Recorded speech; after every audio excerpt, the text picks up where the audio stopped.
Right, I think we're all good. Welcome on in, everyone. I'm going to test something if it all works. Hope you're all doing well. Right, let's get on with the show. Oh my god, I'm all over the place. Right, 3, 2, 1, let's do it.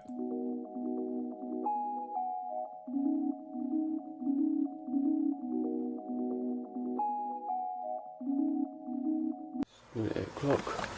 I'll tell you something now. They're fucking chemtrails, look. Look at all these chemtrails.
Nikola Tesla was brought to Earth by Venusians in a spacecraft.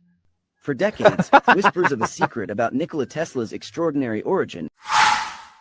No, I've studied into No, it, because mate, there is a conspiracy theory that there is a secret base on the moon that was started by Mustachio Man and it's still in existence now. There was also a theory that with Alex Jones, I don't know if you remember when he came out and he said like he's been talking to a guy and they've been kidnapping children and they're on Mars working as slaves. In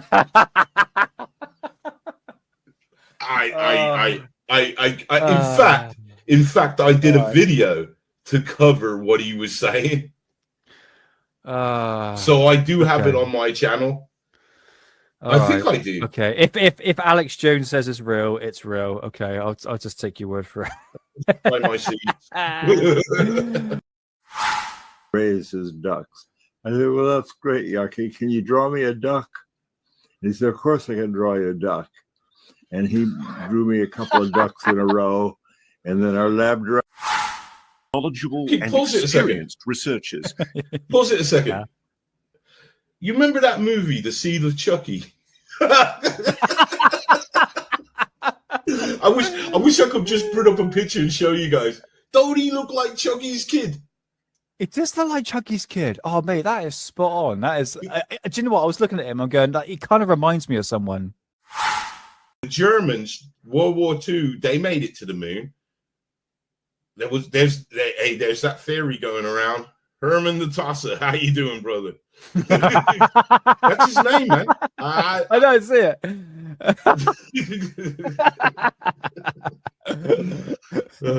Oh, God, that's brilliant. While it looked like a turtle shell, a ball inside with another white outline, that almost looked like a mouth and teeth. And there it is. Mouth and teeth. Did they make that out of that, did they? Oh, mate. I'm so good on 420 hard on this one. What a load of bollocks.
Right, I'm going to show you the most amazing, most comprehensive UFO footage you have ever seen. I am not joking. And I swear to God, it's not a dot. Okay, right, you see that dot right there? Look at that dot! Hold on. Let's have a little look. This is what I shot going back last year. Yeah, the dot. But, hold on, wait a minute. It goes through the clouds. It's not satellite. Okay, This is yeah, a it's a weird one. ball of light. Whoa, Yeah, whoa, clearly, it's picking up. So yeah, there we go. There we go. A dot in the sky. Something that like we haven't seen before. Ladies and gentlemen, welcome back to Alien Addicts, the show where we discuss all things UFOs and aliens, to the paranormal and our pursuits into the mysteries of the unexplained. Do apologise for last week. Honestly, I was so ill. Do you know what? After I did the show with Hidden, I just made that like compilation video because we're just like Cheech and Chong, man. I love Hidden. He's like a brother from another mother. Don't jinx it, Nick, for Christ's sake. But yeah, I thought I'd put that compilation together. It's one of those live shows where you can just sort of, I can't say let loose because we can't do that with YouTube. And there's a topic I'm going to be talking about today, which is quite sketchy. YouTube don't like it, but we're going to talk our way around it. But yeah, on Wednesday, guys, me and Hidden, we are going live once again. Talking about what we're talking about. Philadelphia experiment. We're going to talk about the Philadelphia experiment. So I'll be researching that. When I talk about researching, I'll be researching it, and Henry will just be sitting back and do what he does, not complaining. I love every single bit of it. But yeah, apologise for last week. Like I said, when I was a Hidden show, I sounded like shit. And then the day after, I was like, oh no, I could be a big boy, I can like lift some weights and all that. And I did like a full workout at home, mostly like weightlifting, and it just made me feel 10 times worse. And I thought, there's no way. I mean, I sounded like that, like a proper nerd. I just sounded awful. So I decided to skip the show. So yeah, sorry about that. But I'll make it up for today. So just do a bit of road call. Here we go. Science Evidence Fringe. How's it going, man? Rory, nice to see you. John Stokes, S Hammer. I think we've got a few other people around here somewhere. Ancient Ireland Expedition. Nice to see you, man. I think you're a new one then. Nice to see you. Mark Jeffrey, how's it going, bruv? Corbell's Cat, nice to see you. Welcome on in. David Williams, Green Tea, welcome on in. And S Hammer, how's it going? Yeah, a new thing I was going to say. Welcome in, guys. Welcome on in. Nice to see you. I've been in control of a new YouTube channel called the Daily Conspiracy Podcast. Okay, so obviously we're talking about Ollie, Lee, and Dave.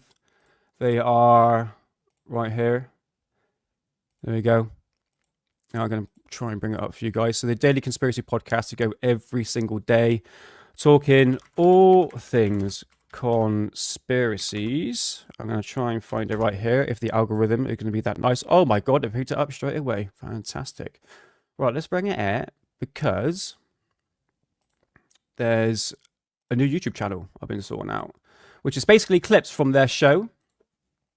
And yeah, I know, mate. It's this is why I tell you what, S Hammer. I tell you what. £2 Oh, Susan, what's that going on? Stop screen. Hold on. Okay, it had Rumble going for some odd reason. Yeah, S Hammer, you won't believe this, man. I had 61 copyrights because of that intro music. For some odd reason, it's copyright free if you put the link in description for the original content creator, which I always do. But every single day it keeps on coming up, copyright, you can't be monetized. I mean, monetized, I'm not really bothered by that, but it's a copyright issue. But I managed to get everything monetized. I don't know why he's doing it, but I promised. I said, I'm fucking keeping that intro music because that is a hell of a banger. So I totally understand, man. I totally understand where you're coming from. So, yeah, the Daily Conspiracy Podcast, let's bring it up. I mean, to be honest with you guys, what they talk about, it's only one show at the moment, which I uploaded. So I'm in control of this, basically. I'm just going to be adding shorts and clips from their podcast. I have to admit, it's quite deep, all right? This isn't for... I mean, if you love conspiracy theories, go check it out, guys. Honestly, I can't stress that enough. There's one thing that I like about the Daily Conspiracy Podcast with Ollie, Lee, and Dave, is that they got a good theme going, so to speak. And what I mean by that is the fact that, yes, they talk about really heavy subjects. Words that I can't even mention on YouTube, okay? But there's a kind of like a light-heartedness about it. They kind of, I mean, they do joke a lot, especially like dick jokes, which is I think you need like a good counterbalance between that, because if you just go full-blown heavy into conspiracy theory land and you're doing that 5 days a week, it's going to take over. Honestly, I said to Ollie, I said, I don't know how the hell you do it, mate. But Lee and Dave, they're quite strong-minded. And I think it's good to be in the loop when it comes to conspiracies. But I have to be really careful of what I really put out on this podcast, because they were talking about vaccinations today, and it's just like I was watching through it, and I'm going, oh, thank you, Rotary. Yeah, thank you, brother. Yeah, go check it out, guys, and obviously I'm on Spotify as well. But it's going to be, if you want the full blown episode, go to Spotify at the Daily Conspiracy Podcast, guys. Okay, go check them out. They've got a Patreon at the moment. It's $5.99. You get no adverts, and obviously they'll add other benefits on top of that as well. So it's good to keep, like I said, in the loop. But if you think, oh, these guys are immature, then it's probably not the right podcast for you. But I like it because you got a good counterbalance between all three of them. They've got a really good thing going. I've got a really bad dry mouth. Hold on. Yeah, so yeah, go check them out, guys. But I've uploaded this one already, and I've got another one, actually a few more clips being uploaded. So they'd just be like little 10-minute segments to go check out for yourself. And yeah, all the help could be much appreciated, because they're doing pretty well. And obviously here on Alien Addict as well. All right. So what's the topic for today?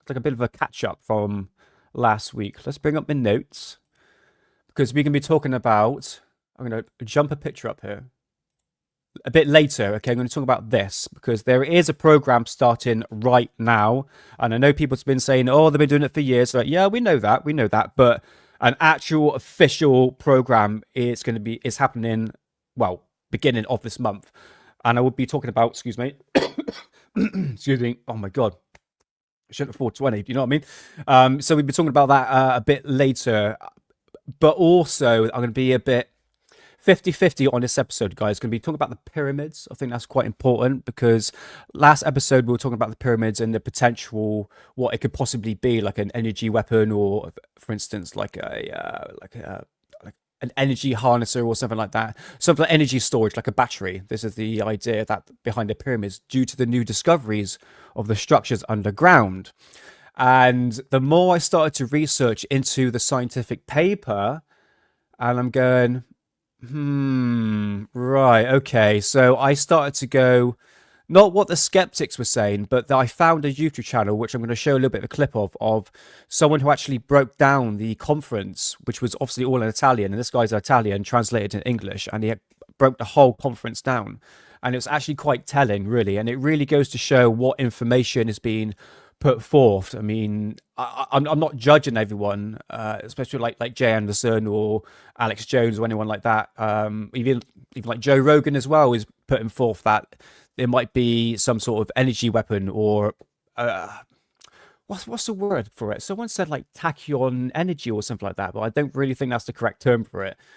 But we're going to touch on that a little bit later, and the Coral Castle, I want to go back onto that as well, a little bit of a debunk on that. But it's not a debunk episode, but I'd like to go like both sides of the story here, and obviously looking through X with the UFOs and the paranormal of this week. Yeah, I found some pretty good paranormal photographs, which is quite telling. So, should we start off? Is Alien merch still to buy? Ooh, let me double check on that one, mate. I think these probably. I'll speak to Ollie, mate, and I'll get back to you on that one, man. I'm still not too sure on that one. Oh, Gobstopper. How's it going, man? And Sheepop Bob. How's it going? Two I missed out. Right, lovely. Let's get on with the show. Right, first things first. Always bring the notes up. Let's bring it over here. So the pyramids. Let's get this out of the way. Okay. I found a really good YouTube channel, and I hope he doesn't bloody copyright strike me for this. And I will put this in the description as well. That talked about the pyramids, and he actually broke down the whole conference. So what I'm going to play, this is a YouTube channel called Metatron. If you've heard of him, you think he's a bit of a dick. I don't know. He seems like a really honest, straightforward, a really based guy. And this is what I like about people. They may sound like a skeptic, but it's like, okay, let's just take the pyramids, for instance. Okay, where I got my information from, guys, was from, obviously, Twitter. That was the first thing I saw. And it was Jay Anderson, I believe. Yeah, Jay Anderson was the first one to broke the story, that the fact that these were obviously new discoveries, and it turns out it wasn't new discoveries. They actually found that out back in 2022, but it was due to this conference that it's almost like a new revelation in recent times. But the fact that these three people that came forward, these archaeologists, and they came forward to say, look, these are... We'll get to it, to be honest with you, because what people were saying on TikTok and Twitter is completely different to what this guy was saying. In fact, what the archaeologists were actually saying. It was, what they're actually doing in terms of finding out what these structures were was obviously using sound, what they called LiDAR, basically. They're actually using sound to actually pick up the objects underneath the ground. And yes, you can actually make out the cylindrical columns going down, but they used AI on top of that. And this is where it goes a bit sketchy for me. Do you know what I mean? Mark G, how's it going, man? Welcome on in, brother. And this is where I'm going a bit, okay, let's actually reevaluate where I'm actually getting this information. Because, I did a whole episode on it, on the pyramids, even with Hidden as well. It's an interesting concept. And I'm always staying open-minded, guys. This is not a debunk episode, okay? I have to, as a researcher into one of the most craziest topics in ufology is to do with German flying saucers. And I can break that thing down from A to Z, man, honestly. And the perspective of what I come across over my research, and this is going back through like old publications that I bought over the years, is completely different to what someone else would say that has just done research on the internet. Okay, so I have to stay open-minded, of course. I mean, I honestly, I don't think the Germans built anti-gravity flying saucers because there's really no proof. We have photographs and blueprints, but where are the original documentation for that? So you have to ask questions upon questions to really get to the nitty-gritty of, to understand the whole perspective of the subject. And this is going to be one of those episodes, guys, okay? So the things I'm going to say a bit later, don't take it like face to face, especially when I talk about the trails and the skies, because there is something going on, but we're going to go through it. But this is what I mean by the information we're getting, especially on X. This is where I normally get our information from, especially in ufology. And I start to go, it sounds a bit half and half. Do you know what I mean? I think you have to be very wary of what information is actually coming out. So I'm going to play an excerpt from this. And it's going to be talking about the diagram that you see here. This is actually the LiDAR, okay, which was using sound, but it used AI on top of this to actually create this, okay? And it's the same with the columns, the spiral, what we call it, like the Tesla coils going down. That was all AI generated, okay? Excuse me. So let's click play. Okay. I think it was over here. And let's just have a listen to Metatron has to say. Okay. Oh, it was right. Let's do this. For whatever reason. Minute 241 is when he starts to finally tell us about these tubes, whatever you want to call them. He definitely does not use the word column because he says they are not full. They are empty. That's what he says. And then because, as you can see, there are these little segments here, he says that he interprets that as being glass. He specifically said that. So you have glass subtunnels, cords, whatever you want to call them, that go around these tubes that are empty inside. And there are multiple of these on minute. Yeah, well, I was going to say, we'll talk about that a bit later if I forget, mate. But yeah, yeah. 247 right. Is where he says that they ask artificial intelligence to improve the image by 16%. He does not explain to us what this improvement or enhancement means. He just says that it did, and then he does the calculation. If you look at the top of this image here, you see this little triangle, that's the pyramid. And then he tells us the pyramid is 137 meters tall. And by creating a connection between each single pixel and the height of the pyramid, they were able to then decide that these pipes, whatever you want to call them, go down for 648 meters under the ground. That's how they did it. I would like to underline that he says that this works even though they, and I am quoting him, stretched the image. But he says it doesn't matter because a pixel is a pixel. On 2 hours and 55 minutes in is the part where we get introduced to the concept of pareidolia. For those who don't know, pareidolia is the perception of apparently significant patterns or recognizable images, especially faces, in a random or accidental arrangements of shapes and lines. So, this is the part where he's trying to justify his findings by saying, you might think that this is just me trying to add these shapes, because remember, he's saying there are spirals underneath, and he's saying, but maybe that's just something I see, so he's seeing this because he wants to see something, but in reality, it's not that. Maybe it's something else, but it's not that. Here is how he counters that counter-argument, and that's where we get into the AI part. He says, open quotes. Okay, right. I'm going to stop here. I need to explain. So this guy here, he's native in Italian, and this conference came out in Italy, and it's all in Italian. So he's translated every single word from word to what they actually say. And out of all the YouTube channels I've tried to find, because I don't know how to translate Italian, I don't know how to do it. So I'm really going by trust me, bro, on this guy, and he seems very based. I've been looking at his content. He seems to be a very straightforward guy. I know he sounds like a bit of a skeptic, but at the same time, he's actually looked at the conference and he's actually breaked it down. So just take on what he has to say. You don't have to take it like word for word, but you know, he's the only guy I've looked at, guys, to say, look, he has actually, it sounds quite sound-minded, to be honest with you, and he seems like done a pretty good job. And I don't think he's that sort of YouTube channel that actually lies. Do you know what I mean? You see that, but I don't see anything. Does artificial intelligence make stuff up? Question. The AI does not have the phenomenon of pareidolia, and it does not make things up. So can the AI identify shapes that are fake? Question. No, because pareidolia is a psychoanalytical phenomenon. Close quotes. So, and this is not the only time when he uses this defense. He's saying, we ran the images and our interpretations through the AI, and the AI said, yeah, you're right, these are tubes. Oh, yeah, you're right, that's a cube. And then he says the AI never gets anything wrong, so we can't be wrong about it. This, the AI never gets anything wrong, is what this man stated 3 times during this conference. 3.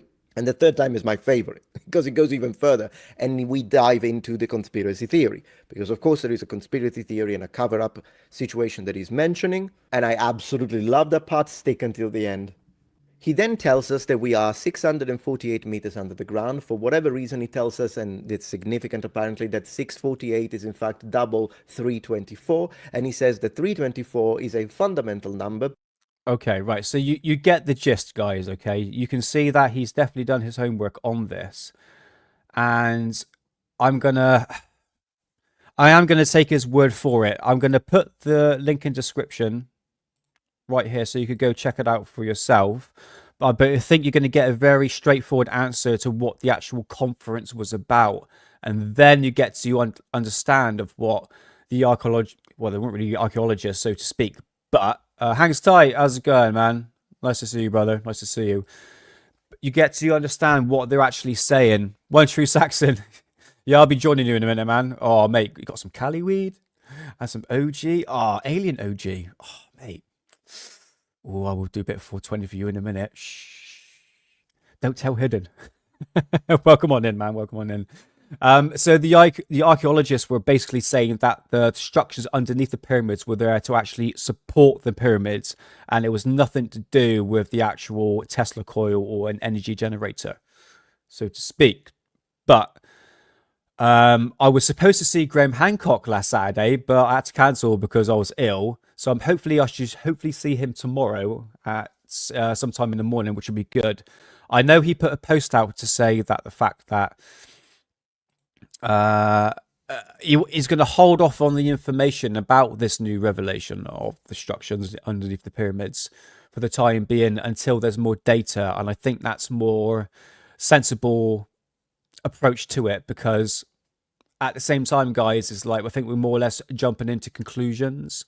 And I'm not saying that is not potentially an energy generator, because I do believe the pyramids were some sort of form of structure for that. But it's what's underneath. I think we need to actually really go underground. And actually, speaking of underground, I'll also go on Twitter a little bit later. But I keep on seeing these videos being popped up all over the place. Hold on a minute. Oh, here we go. Okay, let's bring this up. Because I'm seeing this all over the place on Twitter. And I have to admit, obviously it's AI, but it's fantastic. Okay, it's this.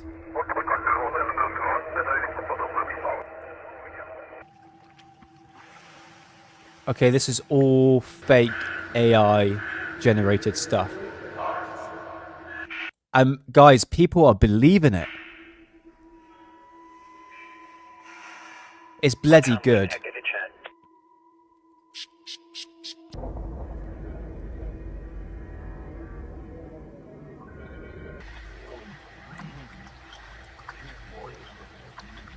Amazing. It kind of reminds me of like the back room. I had a dream about that. It's fucking terrifying.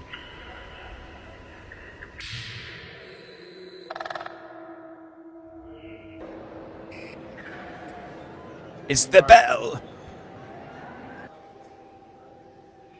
And incredible, guys, isn't it? Well, you have to admit, it is pretty damn good. I think there's another one here somewhere. Okay, this is a funny one. The cameras caught the owners of the... Hold on.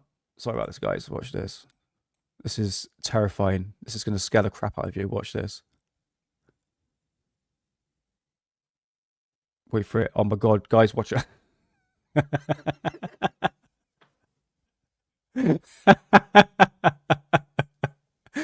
I thought it was funny. I thought it was funny. Right. I think there was another one somewhere. But yeah, this is what I mean, guys. Is you get a lot of this being put forward. Extending Okay? 2,200 feet deep. That's 648 meters. Beautiful AI-generated voice with AI-generated Experts say the footage. pyramids are a tomb, but there are 8 hollow columns beneath the Giza Plateau. Right, let's go back. Experts say the pyramids are a tomb, but there are 8 hollow columns beneath the Giza Plateau, extending 2,200 feet deep. That's 648 meters into the earth. Each has a spiral shaft perfectly coiled around it, 10 to 12 full turns, wrapping downward in a precise clockwise pattern. Heart The pumping SR team music, describes them as staircase-like structures, but made of unknown material. At the base of flashing these columns, lights. 4 on each side, they rest directly on top of 2 massive cubic chambers, each measuring roughly 80 meters on all sides. The symmetry, depth, and scale don't match tomb design. They match infrastructure. But for what? Power? Containment? Access? And the real question is, why are they there? Like and follow for more intel. Stay briefed, my friends. Experts say See the what I pyramids mean? are a Do you see what I mean, guys? This is what I mean by the level of information we're getting at. If you listen to the... Hey, John, how's it going, man? How's it going? Nice to see you. Welcome on in, brother. Welcome on in. If you look at the information and what the archaeologists were saying at the conference, it's nothing like what they're saying here on TikTok. And I think people are really jumping into the bandwagon of the pyramids potentially being something that is possibly not. But saying that, if we're saying that it's not an energy generator and there is no Tesla coils underneath that, and it's just a structure that can possibly be man-made, still pretty bloody damn impressive going back, what, according to them, 10,000 years ago? I think it's a lot older than that. But I think time will tell, guys. I think time will tell. It's way too early, and I think people need to be really careful of what information are actually coming across, because I think we've been manipulated, pushed, distracted.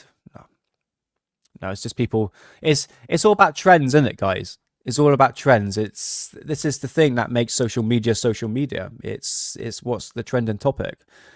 But nevertheless, I'm 50-50 on it, and I do believe the pyramids are some sort of energy generator. But whether or not the structures underneath the pyramids is actually going to be some sort of conductor, time will tell. More investigation. We need to go underneath the pyramids, but we know we ain't going to be able to do that because they're, to 2,000 feet, what a joke. Is that right? Underneath? Have I missed a conversation or something?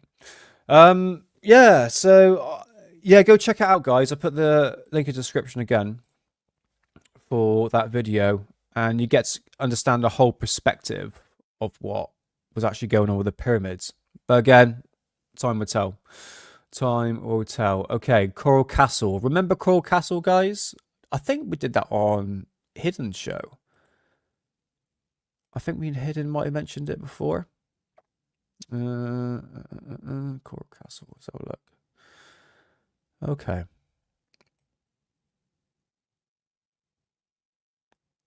So there was a theory on how the guy, I forgot his name, managed to actually levitate the rocks. Now, Coral Castle is, I should really bring it up for us so people could understand what it is. Let's bring it up. Coral Castle, which is an impressive structure built by one man, apparently, going back in the 1950s. Let's bring it up. Here we go. So this is Coral Castle, built by one man, forgot what his name was, and it was supposed to be a dedication to his dead wife. And there is a lot of theories going forward that the fact that he managed to basically cut and levitate these rocks, and these like magnificent rocks. Let's bring some big bigger. There we go. He managed to make like staircases, huge structural buildings out of it. All in all, it's quite impressive. Sorry, guys, if you can't see it, I do apologize. And he managed to make like a door that was like 10 feet long. Not 10 feet long, it was 10... Yeah, it was 10 feet long, but it weighed like 10 tons. There it is, that's the door. And you can actually levitate that, okay? You can actually not levitate, you can actually push it and swing it. And it's like 10 tons in weight. And even the kid can push it open. So I was looking at like 50-50 on the information of what was about Coral Castle and how this guy managed to cut these stone and actually levitate these stones. And then I found this video here. Okay, please don't copyright me, for Christ's sake. I'll put the link in the description, okay? Like I said, guys, this is not a debunking episode, but we have to look at both sides, okay? And take this information for what it's worth, but I think it's worth mentioning. And I will get to UFOs and aliens a bit later, mate, all right? How did Leedskalnin lift the stones? Well, believe it or not, there are actually pictures and even a very recently found little-known short film showing him using a heavy lifting tripod or teepee lift with a block and tackle hand chain hoist to lift the stones. The tripod and hoist method using large logs was a very common method of lifting heavy objects at the time that Leedskalnin built Coral Castle. In fact, this method is still in use today. These days, lifting tripods are still made with logs, but the commercial ones are made with steel or aluminum. The hoists that Leedskalnin is shown using are really typical hand chain hoists, sometimes called a block and tackle or chain fall, and some of the hoists are still in the tool shed at Coral Castle. A chain hoist is operated by hand. An operator will easily pull down on one side of the chain loop. This chain loop is smaller than the actual lifting chain, which is in the middle of the hoist, since the hand chain doesn't actually have to do any lifting. It's only attached to a wheel which connects to the gear housing. This will turn a pulley mechanism inside the chain hoist housing. When this pulley turns, it will lift up the end of the other, much larger chain, which usually has a hook on the end. I actually used to work at a shop that sold and repaired and even load tested chain hoists, and just by looking at the hoist in these pictures, it has a very large capacity, probably 10 to 30 tons. You can tell by the size of the hook, the large gauge of the chain, and also by the fact that the chain block is tripled at the bottom. This is a method only found in large capacity chain hoists. The pulley at the bottom of the hoist doubles the capacity of the hoist for every chain. In this case, there are 3. It should also be noted that in the pictures of Ed using the tripod, you can see that he's actually using 2 hoists, which would again double the capacity he was able to lift. In the video, you can actually see Ed lifting a 15-ton stone with only one hoist. The largest stone at Coral Castle was about 30 tons. Even if we assume that the hoist he was using in the video was only 15 tons, he could have simply added another hoist, as seen in the still pictures, to lift the 30-ton stone. It should be noted, however, that the largest stones at Coral Castle are sitting on the ground and probably didn't need to be lifted off the ground, but rather just stood up on their ends, which means that the full 30-ton capacity wouldn't even be needed. This also explains the box at the top of the tripod, which much has been made about. This box served two purposes. It helped to secure the three beams of the tripod, and it also contained the shackle with which to attach the chain hoist. With modern metal tripod gantries, the same purpose is achieved by welding a metal plate to the top of the beams as seen in the picture below. How did Leedskalnin move the stones from the quarry to the site? Here again, we're helped by this amazing new video recently uncovered. In this short film, it shows Leedskalnin using a technique that is used by many machinery movers today. He's using a chain, ratchet, and a system of rollers. This method could easily move even the largest stone at Coral Castle with minimal effort. This is because the capacity of the ratchet pulling the stone only needs to be a fraction of the total weight of the object that it's pulling. How did Edward Leedskalnin carve the stones? The stones that were used to build Coral Castle were made out of a type of limestone formed by coral. This stone was quarried on site, so he never had to move the stones very far. The stone is actually relatively easy to quarry since the particular type of stone was very brittle and therefore easy to chip away Hey, from the second, Paul. bedrock. How's it going? According to James Miller, a tour guide at Coral Castle, Yeah, I after believe it removing is. the stone from the quarry, it was carved using a chain with teeth, much like a chainsaw blade. The quarrying and carving of the stone is not usually disputed since there's nothing very mysterious about it other than the fact that it would take a great deal of patience. But considering that Leedskalnin worked on the site more or less continually for over 28 years, we can see that, if nothing else, Leedskalnin was a patient man. What was the odd-looking circular object that many people speculate was the power source for Coral Castle?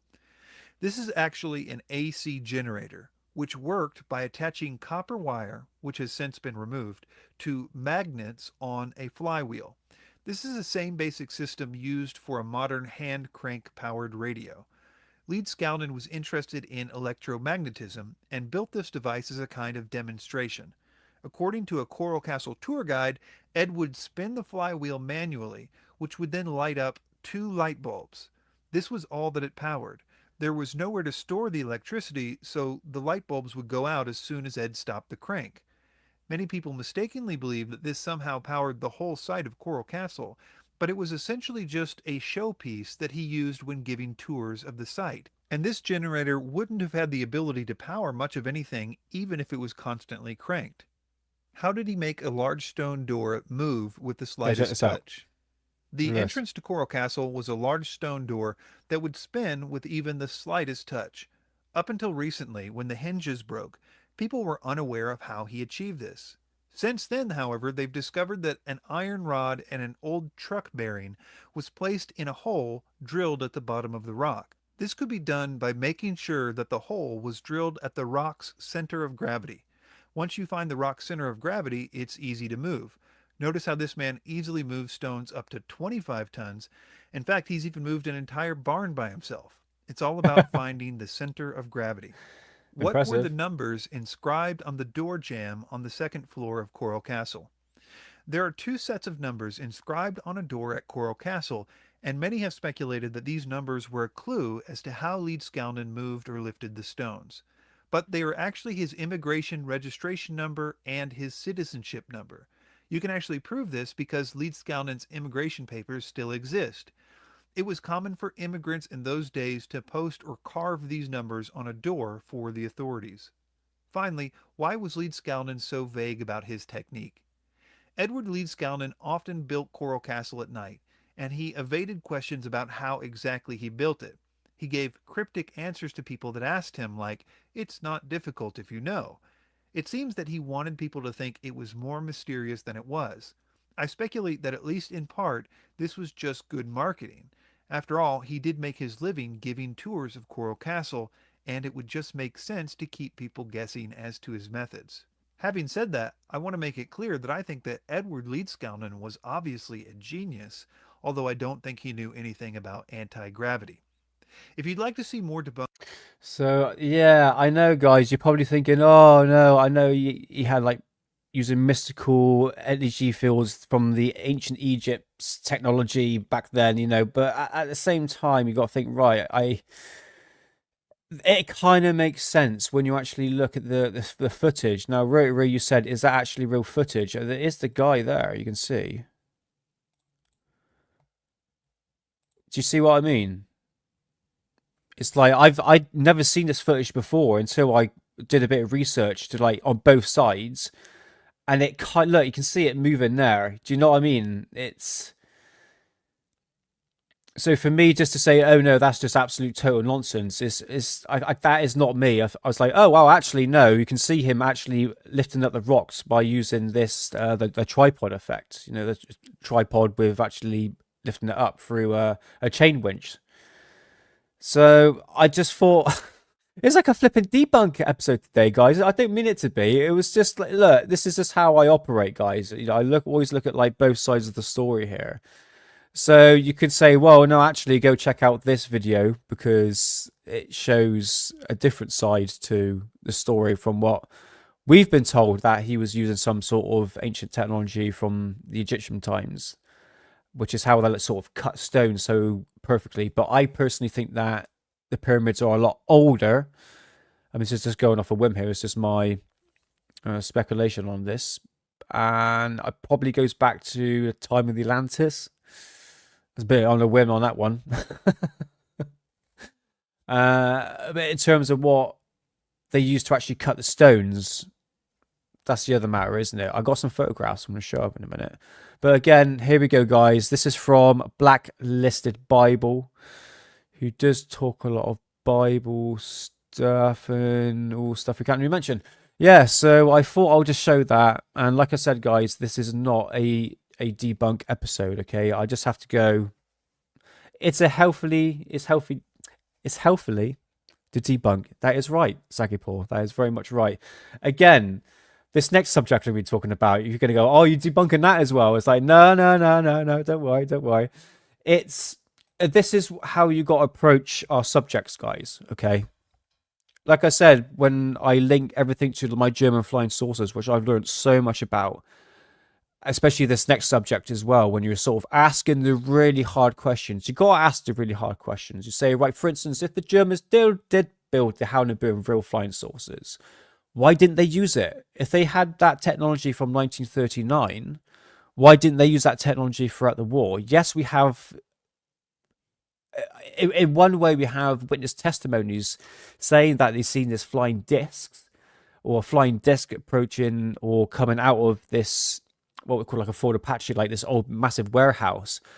But we need to say, well, whether or not the turbine-driven aircraft that was created by Rudolf Schriever, which I've been talking about a couple of live streams ago, those turbine-driven aircraft with the propeller blades around it, I mean, that could have been what people were seeing. So the overall conclusion is like, why didn't they do that? Why didn't they use this technology to actually win the war, you know?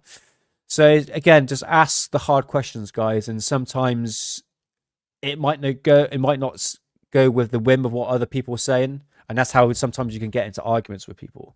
And it's just, if you say it nicely, it's like, well, you know, this doesn't really make sense because of this, so to speak. So it's how you approach it.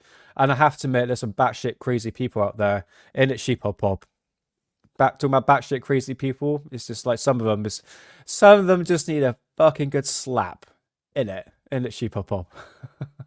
Mate, you should have just launched a fucking like trash can at her, honestly. No one knows what we're talking about. Yeah, so this is a tricky one, man. It's a tricky one. I mean, I tell you what I want to talk about before I talk about the last subject, which is like the main subject for today. I think it was S Hammer. You put a comment saying about the conversation of UFOs is dead, and I'm gonna be honest with you. This was my main concern of taking over Alien Addict. Okay, is where is the conversation going with UFOs? We're talking about ufology at the moment. Disclosure. God, that word has no meaning anymore. Do you know what I mean?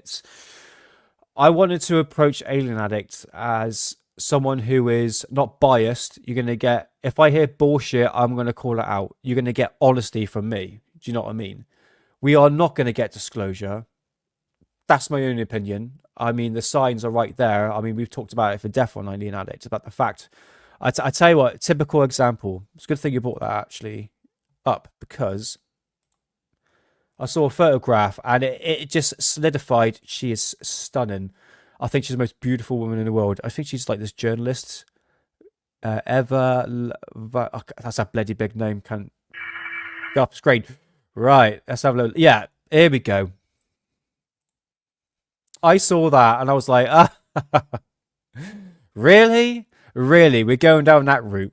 We're going down that route. Hold on, where is the gang? There they are.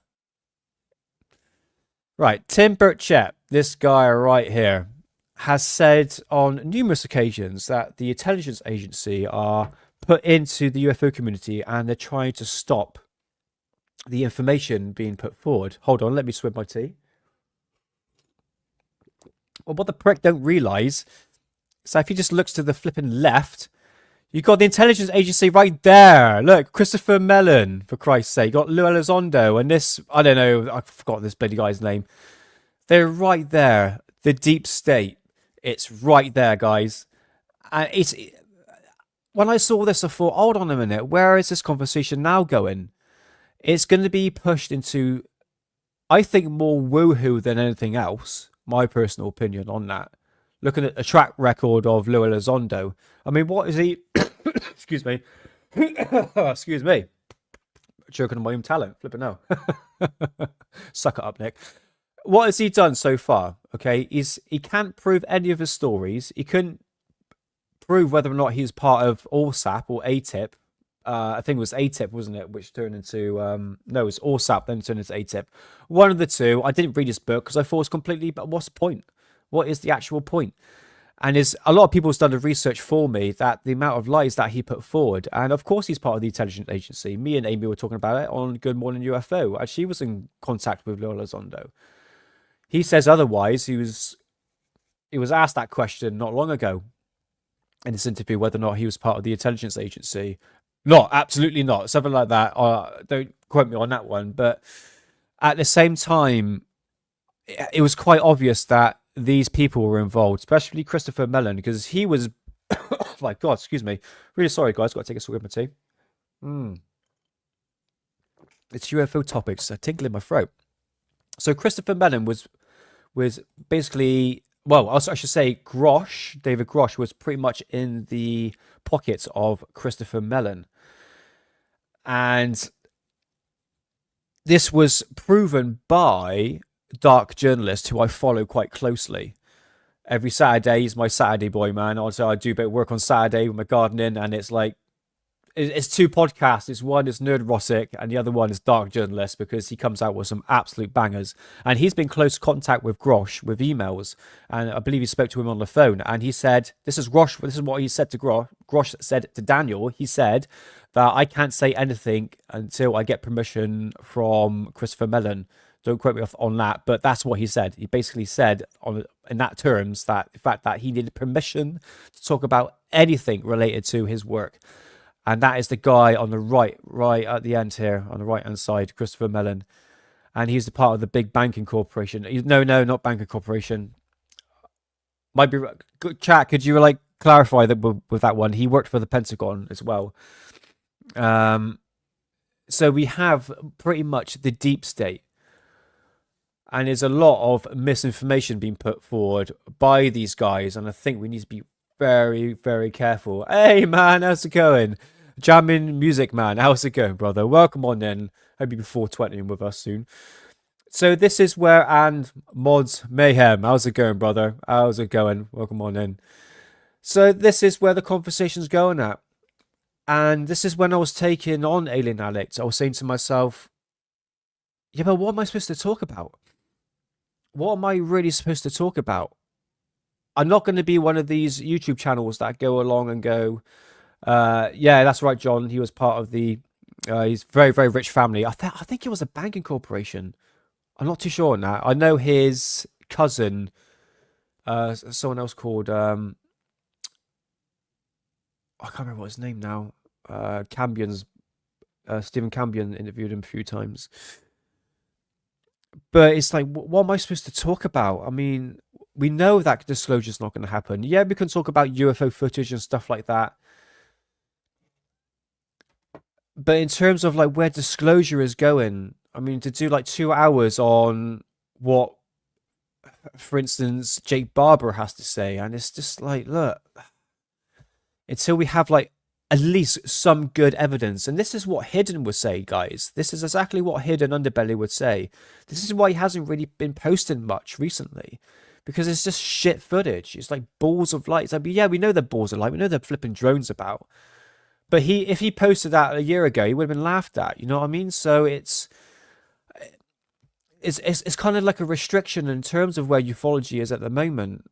And I was going to contact Matt from Terrestrial Materials. I want to get him on, guys. I want to get him on for a show just to have a little catch up from last year. I mean, we talked to him, I think, beginning of this year, but I just want to have like an overall one-on-one with Matt to just say, where's this conversation going? Like, literally, I have no idea. It's like every single week I'm going, okay, what can I talk about? Something that's poignant. I mean, I don't want to be, I'm not rude or anything like that, but if you look at like Rich Giordano from Goof On, who I listen to him every morning, pretty much every single day, it's like he goes every single day and you go, what the hell do I talk about? Do you know, I don't want to sort of regurgitate things. I don't want to be a debunker. I don't want to be a skeptic. I don't want to be too much of a believer, because you sort of get this sort of fake narrative.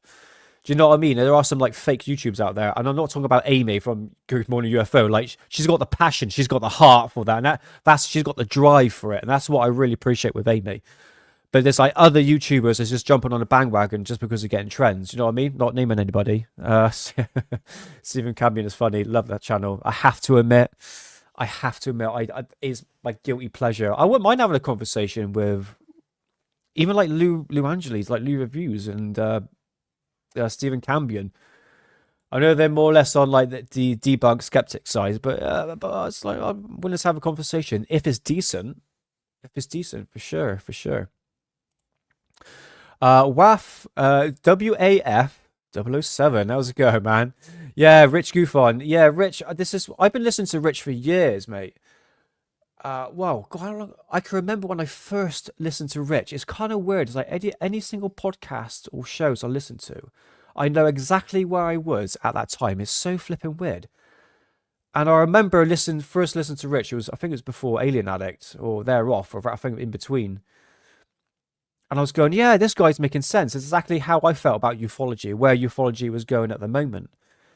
And yeah, Rich sort of took over my perspective. Like, yeah, this is what I mean. This is what I want to talk about. You know, it's just to be a bit more critical of what actually information would come across. And I have to admit, Rich was on the money, man. He was definitely on the money. And I got to get Rich on if he's willing. It's pretty, it's difficult to get hold of, put it that way. But I'm willing to have a conversation with anybody. But Rich mentioned not long ago is like, why don't he have guests on? It's like, what are we supposed to talk about? The same shit? I'm like, yeah, right? Like, do you know what I mean? It's just like, yeah, we're never going to have disclosure. And like all the information that keeps coming out, you know, it leads to nowhere. It's false hopes and promises, like a big hype and nothing happens. And this is like a common theme with ufology. Do you know what I mean? So we'll see how it goes this year. I mean, yes, we have the new Trump administration. Yet we have the JFK files 80,000 of them to, excuse me, whether or not actually going to get the truth out of it. We've got the Epstein files, and hopefully we can actually do something about the UFO, what they call bloody UAP. You know, I've got to call it UFO, the UFO file to be released. Are we going to get the documentation from that? It's early stages yet, guys. We've got another, over 3.5 years to go yet. Okay, so time will tell. Am I going to get my hopes up? No. I think I'm at that stage now where ufology has bashed me down so much. It's kind of almost like checkmate. It's like, okay, you've laid your bed. I see what's going on here. Now laying it. So do you know what I mean? So it's this fucking subject, man. You know what I mean? It was so exciting. If you go back to, I do apologize. Need to swim my tea. It's tingling in my throat. It's terrible. If you go back a couple of years ago on Alien Addicts, the conversation was quite wild. There was so many things going on. This is a time when you had the crazy lady on the plane. You had the Peruvian aliens. There was so many things going on that year. It's actually quite exciting, and there was almost like a build up to the what was it called? It was the UAP Disclosure Act and the Schuman Amendment, and they were both bashed down. And from that point on, it was like, where is this conversation going? I think it's pretty much dead in the water. And I have to admit, with you, S-Hammers, I would agree with you. Yes, I think ufology is pretty much dead in the water at the moment, to be honest with you. So I don't mind having a conversation about it, you know, but I don't want to be like, yeah, guys, like something's going to happen soon, like flipping like News Nation, Ross Coulthard. No, not for me. Nick, have you ever checked out Mario Bigelow? Oh, Mario Bigelow. He's an ancient text translator. Ooh, no, I haven't. I'll tell you what, let's write this down, because I need ideas for next show. So I'll write that down. I'll go check that out. Oh my god, my throat is absolutely terrible. It's tingling, really bad. Yeah, I'll check that out, Green Tea. Yeah, I appreciate that. Any ideas would be much appreciated. Yeah, thank you. But no, I haven't heard of him. No. Dumped goof on when he signs up with a faker. I know he gets a lot of shit because of the the third phase of Moon. Look, with third phase of Moon, look, ufology is entertainment. It's a business, and they've been doing it for a long, long time. So I'll just leave them to it. I'll have third phase of Moon on the show and have a conversation with them. I'll be more than happy to. I try not to make enemies, mate. You know what I mean? When it comes to content creator, I don't want to be a drama farmer, I think, as Hidden would say. Bit like, yeah, you know what I mean? Lou reviews a dog. He's a bullied woman, calls anyone who he doesn't agree with a mental, or he's a very angry man. Not for me. Yeah, he's changed a lot. He's become a lot, again, not judging. That's just my perspective of what I've noticed from Lou. Before the stuff kicked off with Lou Elizondo, he was really up to... I mean, what I got from Lou was he was very interested with the subject, pretty much what me and you are at the moment. And when that shit happened with Lou, I think he just got scared, and that's why he deleted his channel and started over again. But the way he treats people on Twitter, especially Amy, can go overboard. Do you know what I mean? It's like, I'm right, it's running around with your size 12 out, and it's like, no, you just can't fucking do that. You can't do that. We're all going to get difference of opinions, and I respect everyone's opinions to a certain degree, depends on what it is. But with Amy, it's, you know, she's such a sweet girl. We're talking about Amy, Good Morning UFO. I have to admit, with you, Corbell's cat, yeah, it can go a bit quite over the top, and it can be very nasty, very angry. Very stubborn. I mean, we're all entitled to our own opinions, but you don't have to be a dick about it. Do you know what I mean? It's and this is the thing with ufology as well. We're all fucking arguing with each other. Well, I'm not. I stay out of it, mate. I stay out of it. Oh, mate. Yes. Yeah. It's terrible. It's all this 420 I've been doing. Oh, mate, got some banging stuff. Yeah, I forgot I was going with that. Yeah, about Lou. I'll have a conversation with him as long as it's decent, but at the same time, you don't have to be a dick. You know what I mean? I've got to swig my tea, mate, but it's like a dry as a nun's fanny. Oh my god. Saggy Paw, I've heard 2 clans of ETs are coming to Earth and starting war with each other on Earth. Loads of content there. Until I see it, that'll be amazing. That would be amazing. One can only hope. I tell you what, Saggy Paw, there's a lot of UFO footage in the sky, and I have to admit, yeah, some of it might be balls, like we're talking about the balls of like potentially be spiritual entities. But there's some really bizarre stuff here and even on the ground as well. Because if you have a little look at the thumbnail, as above, so below. Let me take that comment out. We're finding balls of light on the ground. This is a big one. I'll show you a bit later. Some crazy stuff. So I'm not denying balls of light. It just gets a bit boring. I want to see really good footage, like Hidden does, you know. We're at that stage now where everyone has cameras, where more and more people are looking up into the sky, which is a really, really good thing. But what people are seeing is like, for instance, if I showed you that looks like a penis. You know what I mean? But we also know that is a bit of a chem, blah, blah, blah. Oh my god, nearly said it. So in terms of where ufology is going, terrible. I think it's more or less dead in the water. And I hope the conversation does pick up within time. And I'd love to get people on the show, especially Matt. I'll try to do that for next week. Want to get Hidden on, but he's a bit busy on Fridays, unfortunately. So let's move on from that, and let's go on to the main topic. I don't want to dwell too much on this topic, and I will have to speak in code, okay?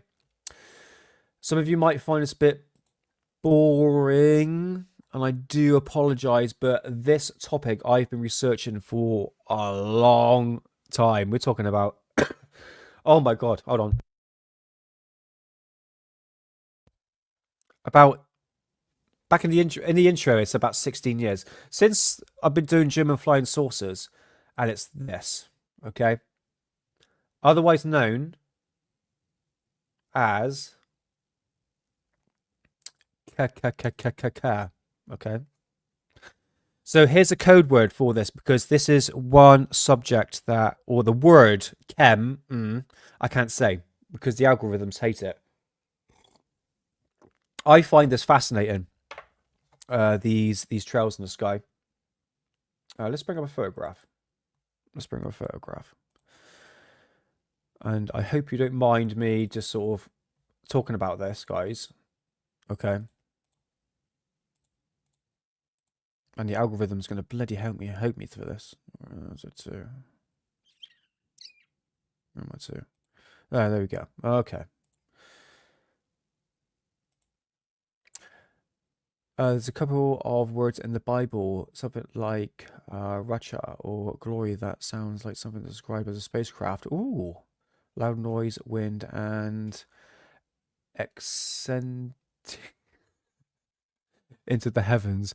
Green Tea, I do apologize for my lack of reading skills. I am working on it. I have been 420 all day, so that doesn't help either. But I'll definitely go check him out, man. That's on my list of things to do. But yeah, check them out, man. That sounds really interesting. Yeah, the Bible stuff is. I'm on the path with like Jordan Maxwell. That the fact that is the Bible is a lot more deeper meaning than what we've been told. Is more or less. What would Jordan say? Almost like a hidden meaning behind it.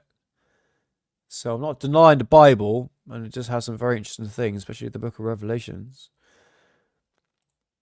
I saw a UFO land at the forest side, a very huge hairy being out of the birch tree under one arm. Went into the forest, came back, got into the UFO and went off. Do you think there is a connection?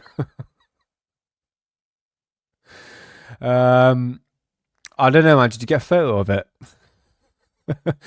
The Bigfoot connection, because you said a huge hairy being, gobstopper. There is that speculation whether or not Bigfoot is actually connected to like the extraterrestrials. It could be.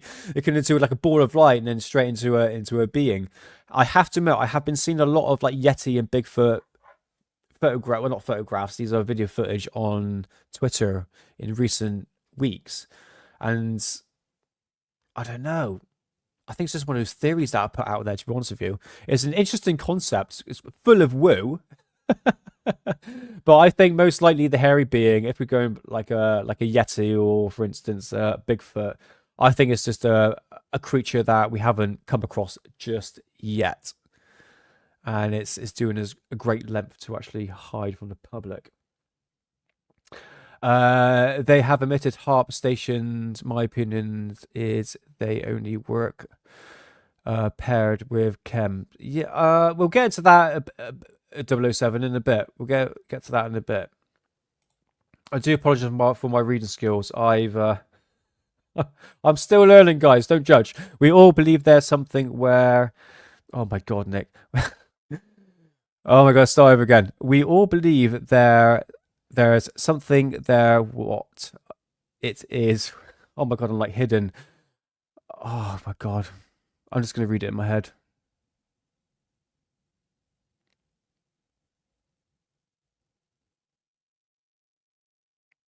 Yeah, very true. Very true. Right, let's bring this up. I've got so many, because this is going to be like a presentation, guys, about the chem. So we'll be speaking in code, okay? We'll be speaking in code. So when I say chems, I'm talking about those trails. I'm talking about this, okay? So let's start from the beginning, okay? Because back in 2007, this is where I started to notice these trails in the sky, okay? And then me being a gardener, okay, I always look up into the sky. It's one of those things I always do every single day. And being a gardener, you got to see the weather. If it's pissing down with rain, you call the day off. You know what I mean? So what I've noticed over the years is that how many trails persist throughout the sky. Because what I've been told is that the fact that these trails we see, the persistent trails in the sky, is to block out the sun because of geoengineering, okay? Otherwise known as chems, okay? So what I got here is why I filmed the skies. So if you go into my Investigate with Nick channel, you will find tons and tons of time-lapse videos, and these run 24 hours throughout the day and night. And I've been doing this for about 3 years now, okay? This is constantly throughout the year. And what I wanted to do through this, I would say, analyzing the skies, is to find out what these trails do. Does it block out the sun? How persistent are these trails throughout the day?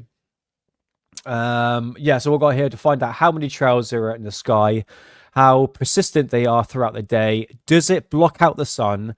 How long does it block out the sun for? And is it efficient enough to actually combat climate change? Okay, these are the questions I always ask myself. Okay, so one thing that I absolutely love, and it's the only thing that makes me feel warmth to the heart, and it's the most nostalgic thing that is close to me, is actually balloons, hot air balloons.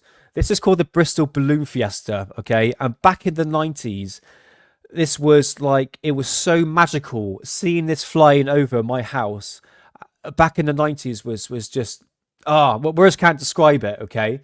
So one day I was on a website going back through old photographs of the Bristol Balloon Fiesta back in the 90s to sort of come back to the nostalgic past. And isn't there a photograph here? Isn't it absolutely stunning, isn't it? And then suddenly I found that.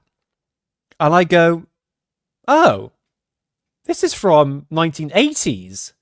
And we've got a trail in the sky. But from the research that I have done, is that chems only started to appear in the sky in the mid to late 90s. And I'm going, yeah, but this is from the 80s. And then I start to go, right, okay, let me just go through this album. And this album goes back from 1979 to where we are now, okay? So let's compare these trails in the sky to what it is today. So again, here's another trail. This was back in the 80s. Another trail, okay? This was taken in 1998, I believe. So that was at the time they were spraying. This was taken in the early 90s. and this was taken in I believe in the late 80s. Okay, so as I was going through the album, I was going, well, hold on a minute, we've seen trails in the sky. I thought we were only supposed to see trails in the late 90s. So then I need to ask that question, is can we trace back the chems or the persistent trails back years ago? And do these trails that I can see going back decades ago, do they actually spread out? And what is the conclusion of what they're actually saying? And are there any different trails? Are these trails any different to what we're actually seeing today and even previous years? Which goes on to my book collection, okay? Let me put me off on full screen. Again, guys, it's not a debunking video, okay? Chems are real. There's something going on. But for me to prove to myself to say, right, are these trails been going on decades ago? Okay, what we're actually seeing here in the sky. So what I have here is books I've collected on eBay. They're fairly cheap, and they're going back to 1940s. Actually 1910. Oh, hold on. Hold on.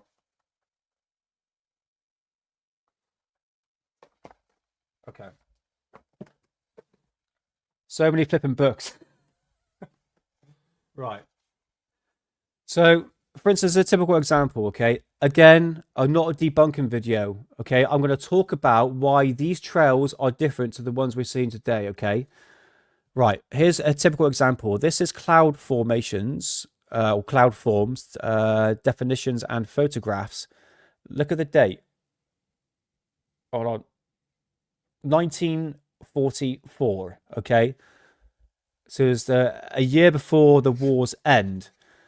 So as I'm going through this, I'm trying to look for trails, and I'm going through, and I couldn't really see anything distinctive, okay? I've been seeing like halos. Remember the halos we see in the sky? We'll get to that in a bit. So the earliest mention I can see from trails in the sky is, or a small trail, okay? It's not like the big persistent trails we see in the sky. I think there's one here. Here we go. Right, so right here is a meteorological handbook for pilots and navigators. And this came out 1942, okay? 1942. Hey, Amy. How's it going? Welcome on in. Welcome to, hopefully, not a debunking video. But guys, just take this information for what it's worth, okay? Chems are real, but there is a different side. Not every single trail we see in the sky is a chem, okay? Welcome on in, Amy. It's nice to see you, darling. Really is good to see you. Hey! Right, okay, so this book, 1942, okay? Look. Condensation trails formed by aircraft. Research, guys, okay? This is something that the chem community does not talk about, right? Okay, I'm going to talk about why these are different trails. So through my research, let's go through the photographs. Let's bring up the photographs. Where are we to? Okay, I'm going to tell you the date on this, all right? Okay, this is taken in 1975. I've got the book here. It's in this book here, okay? It's from 1975. This, again, it's not a debunk. It's just this. Ask the question whether or not we can find trails going back years ago. And this is the research that I've done, okay? 1975, you can see. Possibly that could be a cirrus cloud, never know. But again, see these trails in the sky? Same thing, okay? Right. This was taken from a book. It's a bloody big book right here, okay? This was taken in 1968. All right. A lot of people will say, "Oh no, that's a fake photograph." No, it's that is a photograph taken from this book. Okay. Now, if that was posted today on Concerned Citizen on Twitter, it would say, "Oh, that's chemtrails." Oh, I said the word. Damn it, that's chems. But it's like, well, that's taken in 1968. So, and it's saying right here Condensation trails left by aircraft when the air is significantly colder for the mixture of air and exhaust to be saturated. This not usually happen except when the temperature is close or below -40, in which case the cloud freezes almost instantaneously and does not rapidly evaporate. The cloud is then spread out by any wind shear which may be presented below as a sheet of small cumulus. You see what I mean?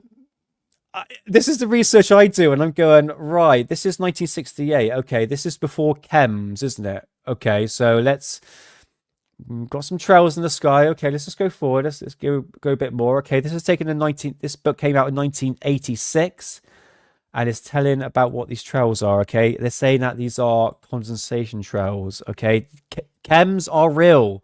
Let me get to it. I know you're screaming at the screen right now. I know that.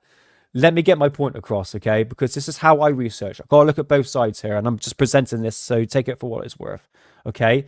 So this is talking about stable weather, okay, with the trails in the sky. And then it talks about the wind shear. And when, at this point in the 1980s, this is where humidity starts to come in. And this is where the mainstream is at now with what these trails actually do. So what happens if we go by the mainstream media or what the books are saying here? I don't listen to the mainstream media. I listen to what the books are saying, because this is before chems actually ever existed. Okay, we're actually seeing trails in the sky. So what they're actually saying, that the fact that obviously the plane is flying, the exhaust is coming out of the jet engine. It's interacting with the molecules of the atmosphere, and with that, it'll actually cause instantaneously. But the thing is, if you're flying at a certain altitude and you perhaps have humidity in that area, then the trail could persist, and then the wind shear, which is obviously with the jet stream, comes along, and that's what actually spreads the trail out. I'll get to why I think that's a bit bogus in a bit, okay? Chems are real, but you see what I mean here? Just another example, okay? Wind shear zone near the base of the stratosphere. The jet plane condensation trail is displaced as well as changed by the increased turbulence and moisture. Below is the cirrus cloud. Okay, so do you see what I mean? Okay, this is not a debunk. And at these, again, it's got more trails here. This is from the 1970s. That was taken in this is a 1958 book. Okay, look, 1958. Now we get to the 1990s. Okay. So what I'm trying to say, guys, I understand there wasn't that much air traffic back in the 70s and 80s. And I believe, condensation trails can persist to a certain degree, but not the ones we've been seeing in recent years, okay? But going through my books all the way back from the 1930s to 1990, which is this book here, then you start seeing the grid patterns. You start to see the X's. I don't see any of that in any of my books before what did that book come out? So that what you're seeing there came out in the late 90s, which is bang on where the spraying program started to happen. And there is a spraying program going on, guys. But as you see, the trails are starting to look a bit different, okay? So here's just a combination of trails over the years. This was before 1990, okay? Yeah, that's true. It doesn't seem to spread out as well. And this is what I'm trying to get at, guys. I do listen to both sides of the story. I understand the mainstream media sides. I'm going to explain to why they're wrong. Okay?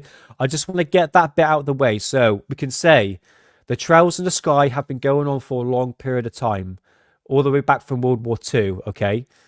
The trails look completely different to what we're seeing here, okay? So you can say that some of the trails, not all the trails, but some of the trails, probably the small ones, it's most likely condensation trails. And I have plenty of footage of trails that actually dissipate quite quickly. And we're talking about the small ones, the faint ones, okay? Now we're going to move, well, let's go on to this. So HARP clouds, ring around the sun, and cirrus clouds. And one aspect I had to understand, guys, is I needed to understand what weather works, how weather works, what makes a cloud form, what different clouds there are. And I think people are getting confused between chems and cirrus clouds. Let's get that back into a bit. So here's another one, HARP clouds. HARP can manipulate the weather just by there are patterns that I have read, and that the fact that if you're pushing frequency waves through the clouds and even bouncing it off the ionosphere back into a sheet of cloud, yes, it can create this ripple effect. And it can do the same with water. If you put a frequency through like a laser beam and you put like water droplets, it will actually create this ripple effect, what we see in the sky. However, as I'm starting going through these books, you start to see, this is from 1950, okay? And remember the word altocumulus. Oh my God, my nose. You start to see these ripples in the sky going back years ago, okay? And this is like, this is 1960s, this is 1990s, it's 1980s. So what they're saying, what these HARP clouds, which they're saying is called billow clouds. Let's just read the description, okay? These clouds are called altocumulus because there is no currents from the ground reaching it. It is losing heat by radiation into space from the top and gaining by radiation from the ground below. It is also gaining much smaller amount of absorption from the sunshine. Because of this loss at the top and gaining of heat at the bottom, it becomes unstable and the conversion, yes, is arranged into billow. The conversion is arranged into billows across the wind shear, but the motion within the cloudlets is very slow. The cloudlets move within the wind, okay? That's their explanation for what this is. So here it is, right here, from a collection of books of so-called HARP clouds that are going back years ago, before HARP even existed. Again, this is just research, guys. This again, I'm not saying HARP clouds can't produce this, but it's every time I see a flipping ripple in the sky, every time I see a cloud that people can't explain, they assume that it's been done on purpose. You think, well, why is it done on purpose? But again, here it is, photographs from going back years ago of ripple effects that people will say is HARP clouds. And this is not, you have to take my word for this. I've done all my research, and this is not a biased opinion, okay? This is just me putting research out there for you to do what you want with it. But these ripple effects, these HARP clouds, so to speak, which are known as billow clouds, have been going on for a long period of time, okay? Fortunately, I have to say that. Again, here's even more photographs of it, okay? The ring around the sun, here's another thing. The oldest photograph is right here, and this was taken see this photograph right here, this was taken from this was secured on June the 23rd 1907 at 1:23 p.m. at South Kensington say what the fucking's called, what it was called. But yeah, that's 1910. Look, okay, so we have the halo in the sky, which is caused by this white veil, okay? I know I'm boring you guys, I do apologize. I'm just going to get through this quite quickly. But it's just to show you that what people are seeing in the sky. Here's a typical example, right? They are back. They're always dirty winds too.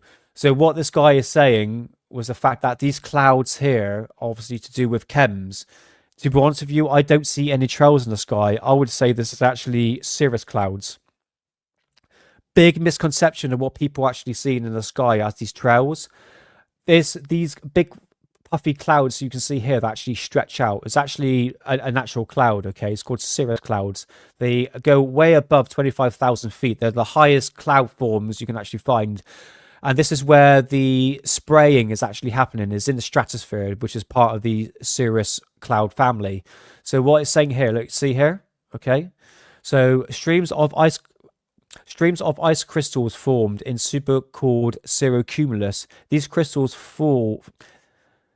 the crystals are falling into air that is moving at much higher velocity, causing the streams to develop. So here we have these whispers in the sky. And it's just a typical example of this. Here's a book from 1944, Cloud Forms, that I showed you a bit earlier. And we can see the white veil across the sky. Again, this is a genuine book. This is not me taking a piss or anything like that. Again, we have the harp clouds again, 1944. This is in the book. And here we have the cirrus clouds. And this is what I'm talking about, these whispers we see in the sky. And some of it looks like spread out chems, and it's not. It's just like a natural form cloud. Again, 1944, guys, 1944. Again, you can say that looks like chems as well. But, okay, cirrocumulus. It's part of the cirrus family, all right?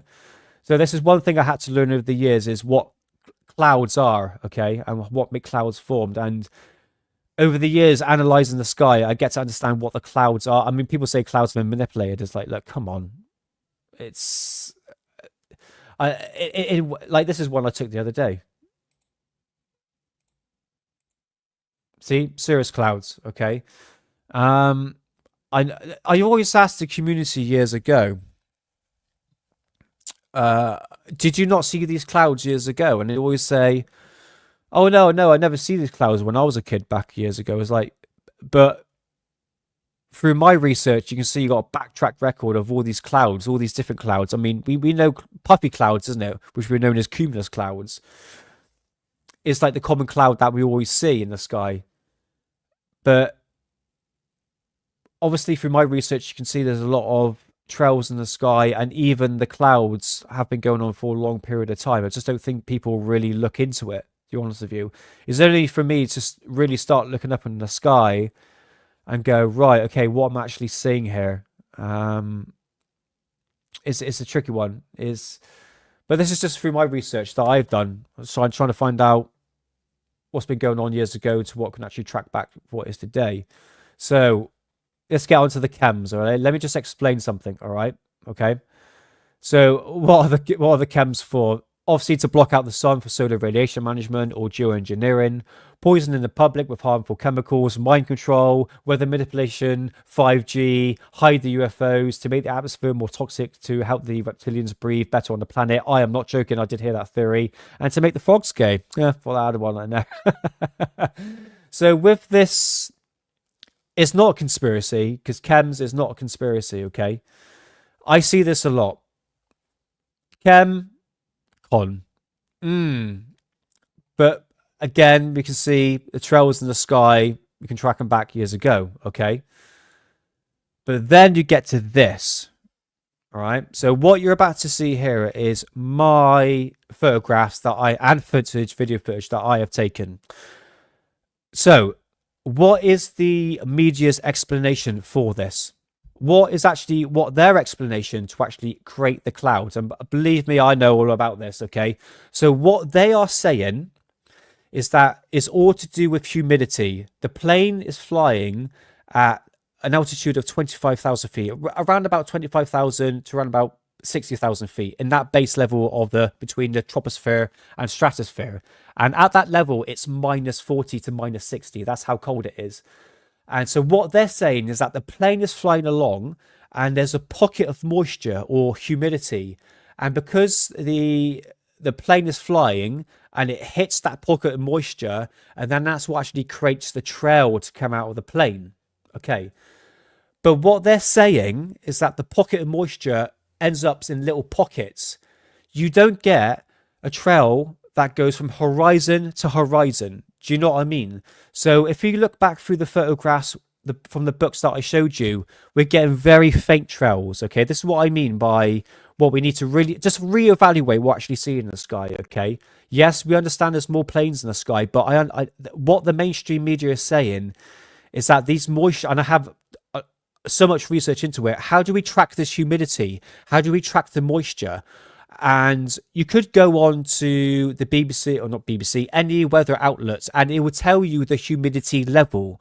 It will be, so what they're saying in the mainstream media is that the humidity needs to be above between 60 and 90% for the trails to persist. But the humidity that is coming on the, for instance, the BBC or any weather outlets, the humidity is taken from the ground level, okay? So I went onto a website to track the humidity that's happening in the air. And then I started to track the planes and track the aircraft, okay? One thing I haven't got is the radars of the planes going back and forth, back and forth, back and forth. But this is what I don't understand, is that these trails are more thicker, the more they spread out more, and I've seen some fucking massive beastie chemtrails. I said the word again, damn it. Okay. But this is the thing, it's actually blanking out the sun. It's literally blanking out the sun. Like this, okay? A lot of people analyze the skies and track the planes. And one thing I forgot to do is actually show you. I mean, here's a typical example. From horizon to horizon. And you're telling me there's pockets of moisture in that level. Well, I've tracked the moisture level and I can see that it's a lot lower than what the mainstream media is seeing. If you want more proper analysis, go into Investigate with Nick or my Cosmic Twilight channel. And I've done so many videos on this subject. And I'm not joking. I've done quite a number of them. But you see what I mean? How big the trails are. This is all taken by me, by the way. Okay. And you can find all the footage on, like I said, Cosmic Twilight and Investigate with Nick on the Rumble channel. But you can see these trails are a lot more thicker than they used to be. Okay. So for me, what the mainstream media are saying, and anything the mainstream media says, I always don't believe anyway. But I'm trying to apply what they're saying and then apply that, their scientific analysis, and then apply that to what I'm looking at in the sky. And for me, guys, okay, I'm going to be honest, the mainstream media does not make sense. Okay, this is a person that I've done my research. I've bought the books to have a look to see if there's trails. The trails look completely different to what we're seeing today. We're talking about geoengineering, solar radiation management to block out the sun. And there's a very clear example of this, just the sheer amount of trails that are big and thick and really do spread out over... oh, thank you, Ray. Really do appreciate it, mate. I really do appreciate that. Yeah, thank you. Yeah, go check it out, guys. Because, saying that, I've got to show you something. And this is not a debunk, guys, okay? This is... people got to take the information for what it's worth, okay? Because I go, oh, this sounds completely different to what the Chem community is saying. But if I said that into the community, I'll just be called a shill, a government shill. I'll work for flipping Mossad or something like that. Said the word, damn it. Oh, words you shouldn't say. But yeah, you see what I mean? It's just you got to be really careful of what. But you guys seem to be really down to earth. This is why I'm presenting the information to you. But go onto my Cosmic Twilight channel. I'm going to play a clip right here. And this, my friends, was taken off the internet very, very quickly. That's another form of geoengineering. Thank you very much, Nick. Shut the fuck up. So what I'm about to show you here, this was on the government website, the UK government website, talking about modeling environmental responses to solar radiation management grants. Okay, they were actually giving out grants. We're going to go through it now, just quickly, just to show you that the program is starting right now on this day and this very month. Okay, Nick, take it away. Twat waffle. This out. This is from the governmental website, and it references governmental grants for modeling environmental responses to solar radiation management. This is unflipping believable. You got people my age. Hold on. Oh my god. What a dickhead. Carry out climate model works the same as what cloud seeding is. You're just seeding cirrus clouds. And that's another form of geoengineering. Check this out. This is from the governmental website. And it references governmental grants for modeling environmental responses to solar radiation management. This is unflipping believable. You got people my age who are struggling, who wants to start with a new business, can't even get grants. So the summary here, applying funding to carry out climate modeling to understand the impact of solar radiation management, SRM, techniques if implemented at scale. That's the word, if implemented at scale. So you must be based at a UK research organisation eligible for Natural Environment Research Council, otherwise... Oh my god, Nick. I did it again. Oh, fucking idiot. Eligibility requirements. Oh, The God. full economic cost of your projects depends on the theme as follows. So you can see how much they're willing to put in money into this. So the Alright. FEC, which is the full economic cost, they will fund out.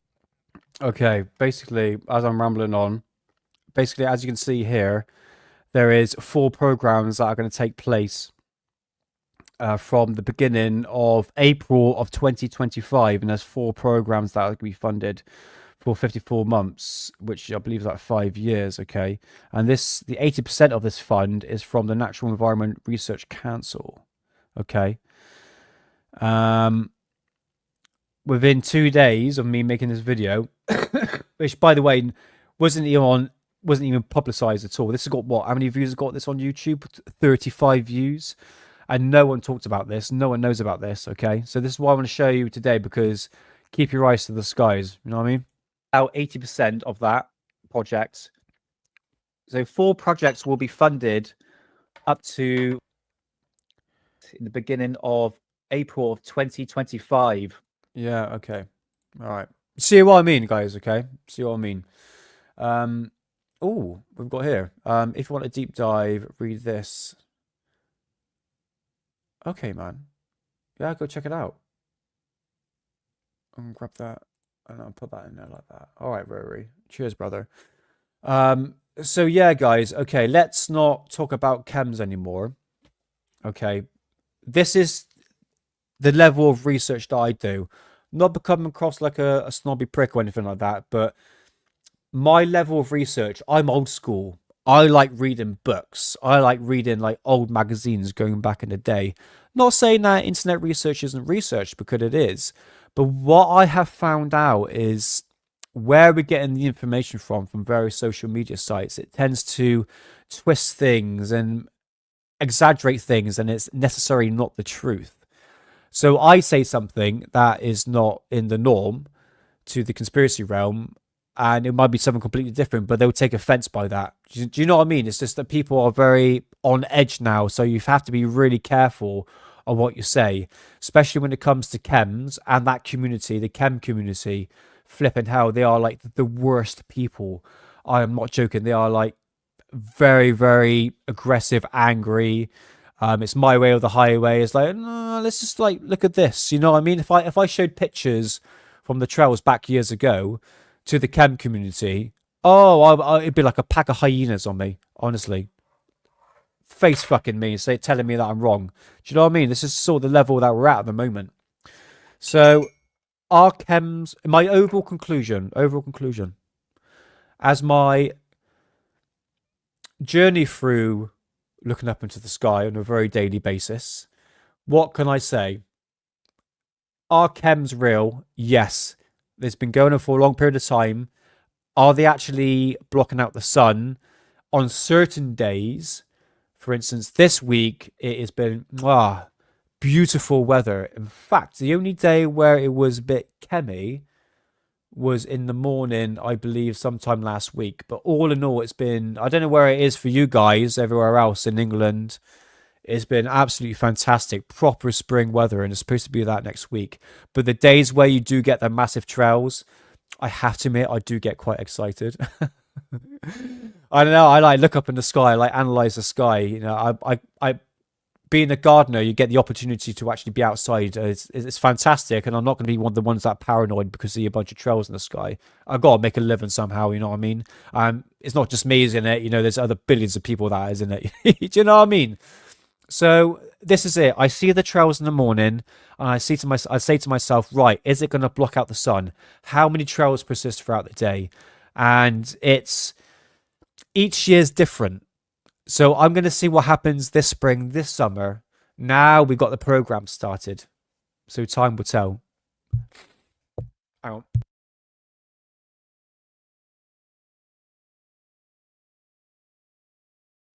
What is going on in my throat?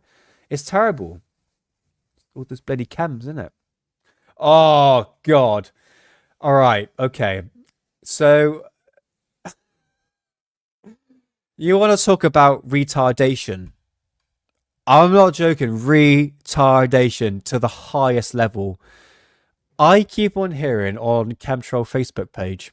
I tell you what, let's have a laugh. I had to set up a Facebook account just to show you this. Okay, so this is called Chemtrail UK. Don't bother adding me because I ain't gonna add you. This is just a fuck it account or a trolling account if I want to troll people on the Chemtrail Facebook page. I said the word again, for Christ's sake.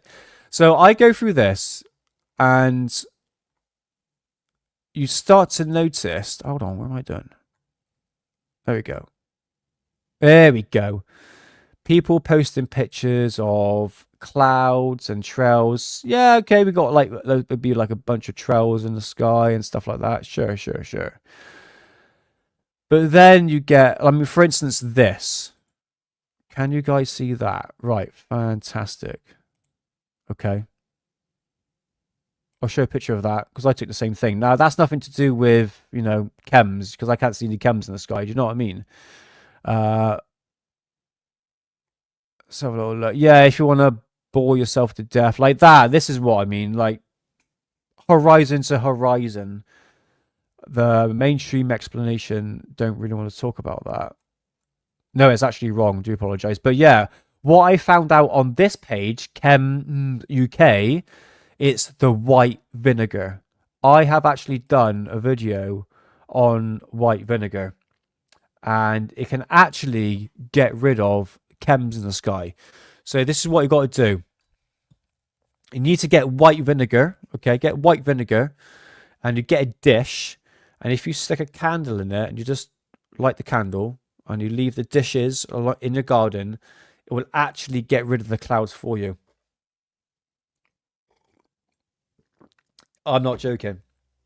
I've done an experiment and it's absolutely the biggest pile of dog shit I have ever done. A complete waste of time. It was a waste of money. I did 10 experiments and I haven't uploaded it to YouTube yet.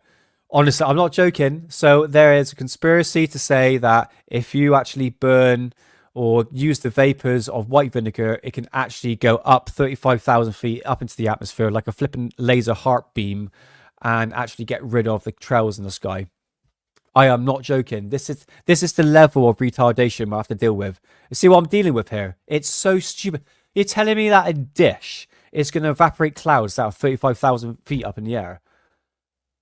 It's just like that's not common sense, and people actually believe it. I don't think that they're actually trolling. I think these people are actually trolling. Even the pilots now are trolling. I said I wasn't going to talk about this anymore, but I am not joking.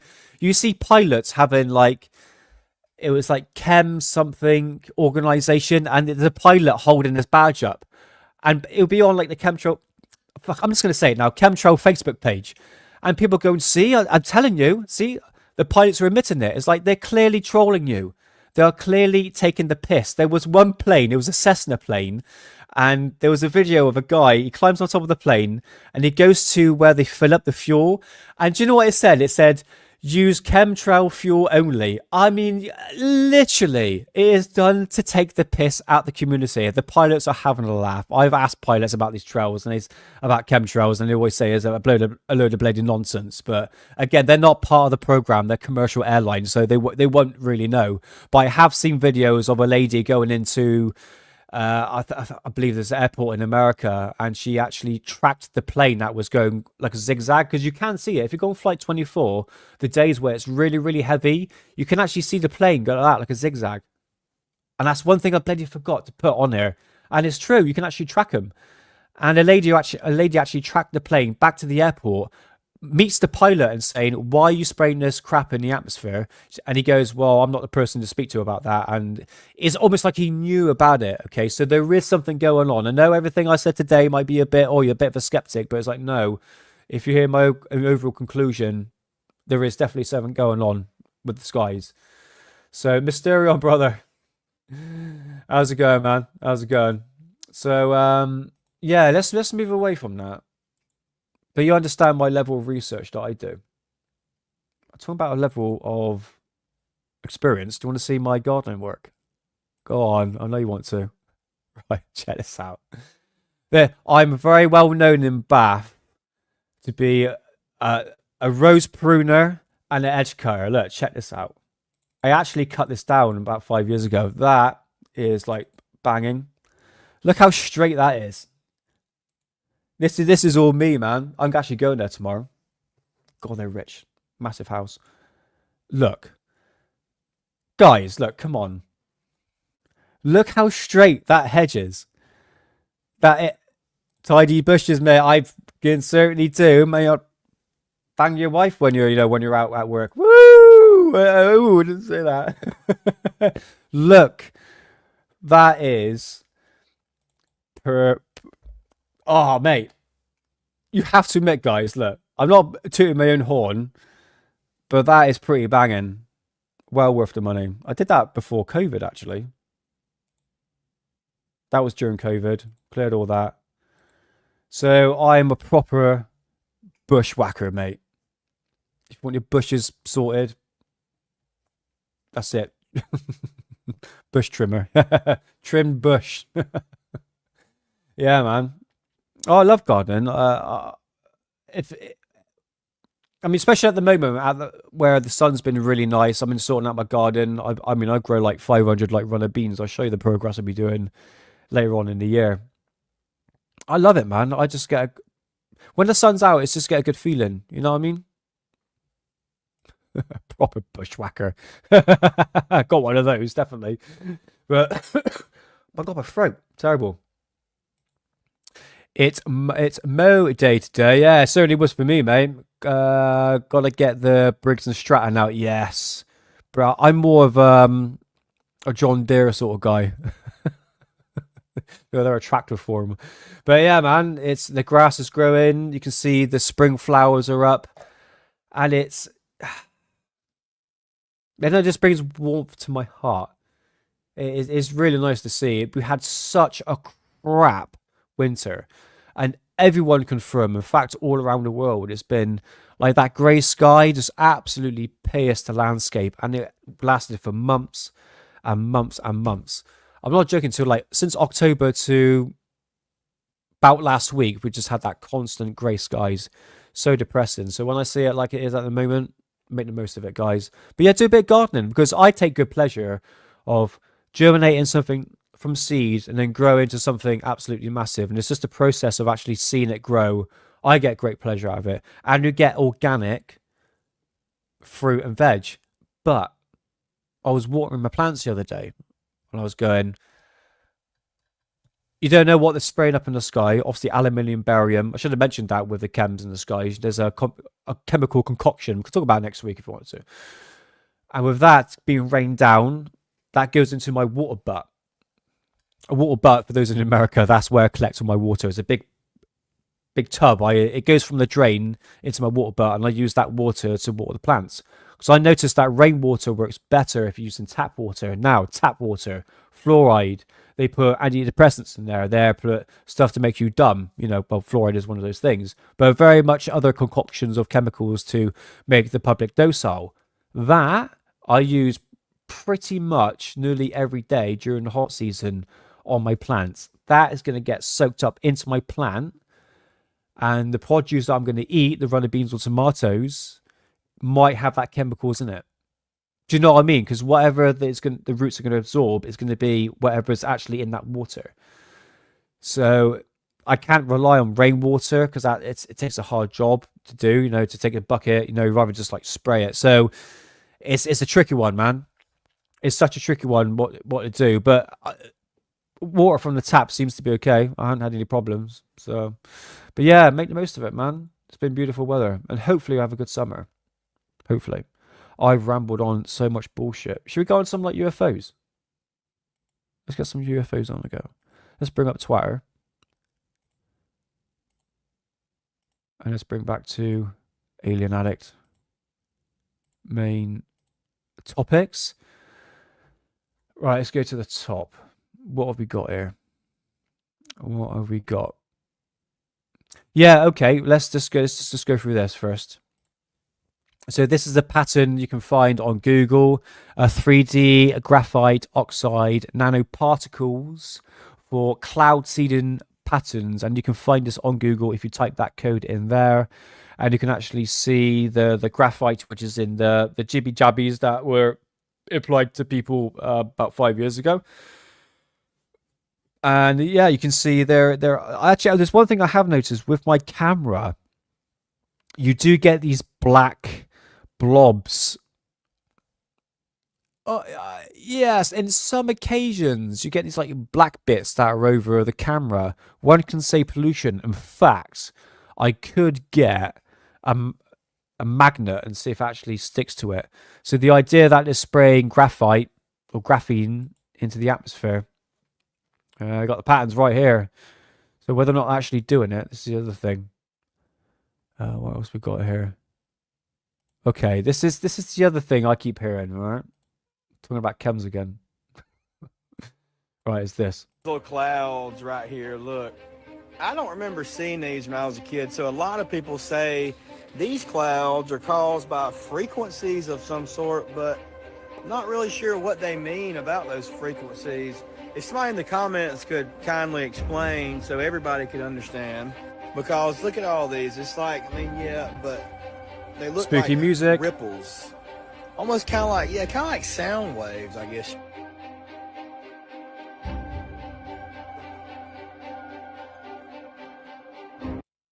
You see what I'm dealing with here, guys? You see what I'm dealing with? Okay, you've seen harp clouds in the sky, but what is it actually going to do? Excuse me. Is it going to change the weather? What is the purpose for it? Do you know what I mean? You got to ask why. Why we got the harp clouds? But you've seen through the books that I've just showed you that this type of cloud's been going on since since World War II. So again, is where people are getting their information from and whether or not it's actually correct. But this guy thinks it's to do with harp. I mean, one thing I like to see with harp is, it's like the time when harp is activated.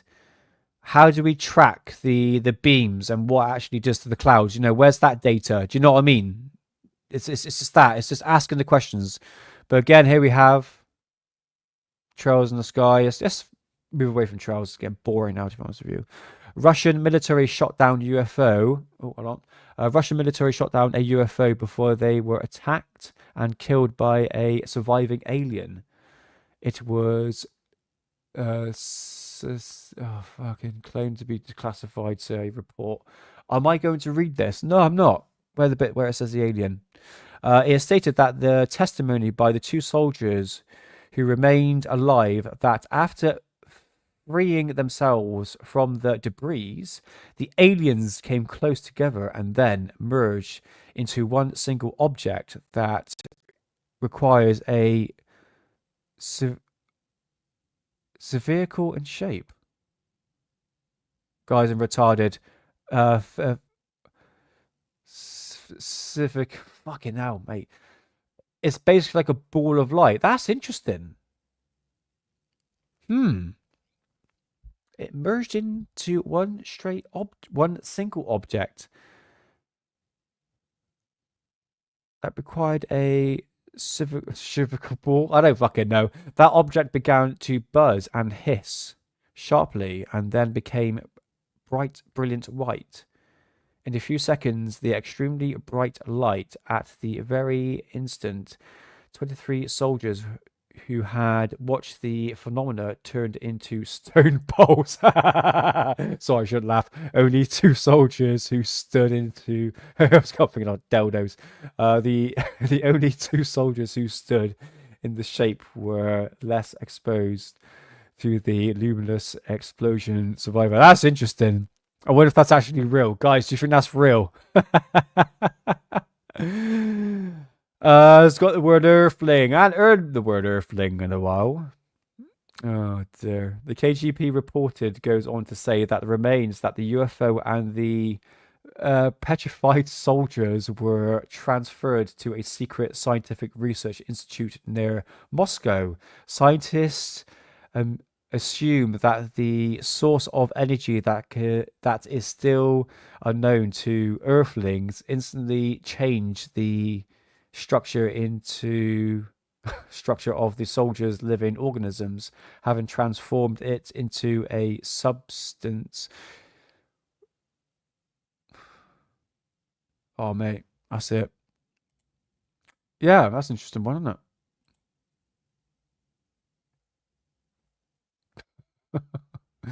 Bloody chat. Right. Okay. This is what I mean why Hidden doesn't really upload that much.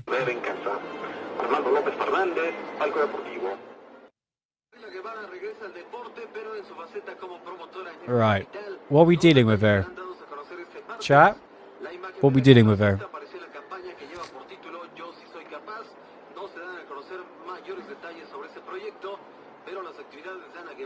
Okay, zoomed out. Alright, zoom back in. Bueno. Sí, señor.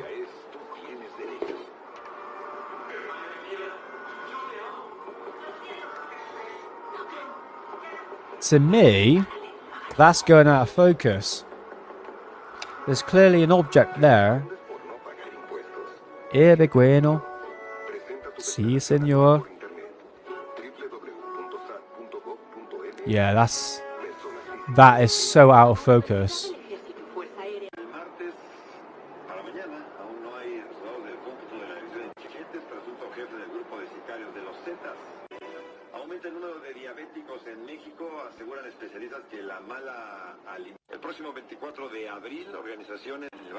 Yeah. All right.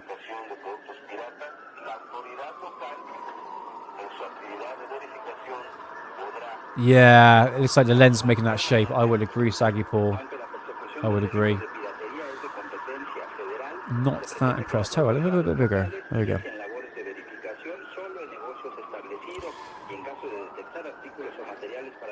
Right. Shut up. Right. This is quite interesting. This looks like... could you remember Star Wars The Phantom Menace, the pod racers? They kind of looks like that. This could be an advanced technology that took the pyramids to the moon and Mars. It's but it looks like it, doesn't it? It looks like an actual jet engine, potentially. But when I saw that, I was like, oh, it's one of those pod racers from Star Wars. Interesting stuff, though. But the carving out of this is very dynamic, isn't it? Incredible stuff. Especially that bottom right picture. Bottom left, sorry. Yeah, good stuff. Oh yeah, Skinwalker Ranch. By they're telling you steps to actually investigate UFOs and stuff like that. And as I was going through this, they actually make some good points to what they're actually saying. I don't know if you ever heard the Zamora UFO case. There we go. Okay, let's bring this up. Because this is quite interesting. Because as I was reading through that 3-step or 5 steps you need to do to investigate UFOs is obviously go find the witnesses, take the testimony, find out where they were, obviously tracking the aircraft if that was in the sky, anything unusual at the time. And the 5th thing was to actually go out to the location, especially of a landing craft like this. This is a case from 1964 called the Laura Zamora case by a police officer who was chasing down this car, and then suddenly, as he was on pursuit, he sees this egg-shaped object in the sky. We're not too far from him, and he sees the object land in this desert here, as you can see here, and then not that. Basically, what happened at the time he pulled his car over. And he got out the car and he sees the egg-shaped craft, and he said it had 3 landing legs, and he sees these 2 childlike beings popping out of the craft and walking around. It spots Laura Zamora, who was the police officer. They go back into the craft, and eventually, boom, it takes off, okay? And he was affected by this. It really did affect him. And he was a very well-known police officer at the time, so he seems very, very credible. But what they managed to do, and I don't know if we've got any photographs of it, they actually taken radiation samples. They found footprints. They found the legs where there we go. So they found the landing imprints of the legs of the craft that came down. They found the footprints of the creatures. This is a proper police officer, and he was really shocked by this. So, in one respect, what they're actually saying in... Hold on. This pamphlet here actually makes sense, because it's going through the process of what to do. And the last one, obviously, level 6, full disclosure. Please, give me a break.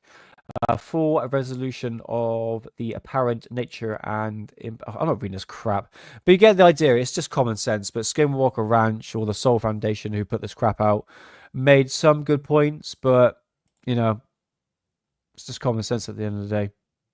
Oh, there's Tim Burchett. I have to admit, absolutely owed this. Listen to this twat waffle get it owed. Congressman Perry, do you trust Trump's national security team to keep our war plans top secret? Do you trust your mother every night to fix your hot pockets and make sure your Game Boy is turned on? Say that, little wimp. Love it, love it. What we've got here. This is interesting. Unfortunately, we are dealing with the world of AI at the moment. And like I showed you the video earlier with the pyramids, that's some like really top-notch stuff. I have to admit, even I saw that and I was like, wow, that's impressive. Not saying everything is AI at the moment, but we have to take that into consideration, guys, where we are at now. But with these CCTV footage is quite compelling. Now, check this out. It's probably a bit bigger. There we go.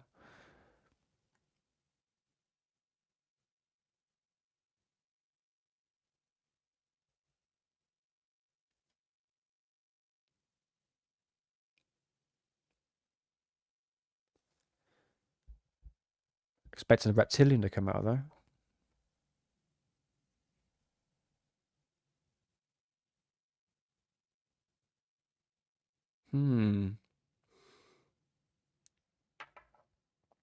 Tricky one, isn't it? It's good though. It's good. See what it does. Oh wow, it goes out somewhere. Yeah, this looks genuine to me.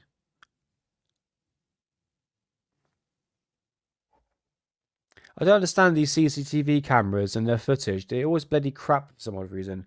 Bear in mind, I think this was taken from a screenshot, and every time you take a screenshot, the quality drops a bit.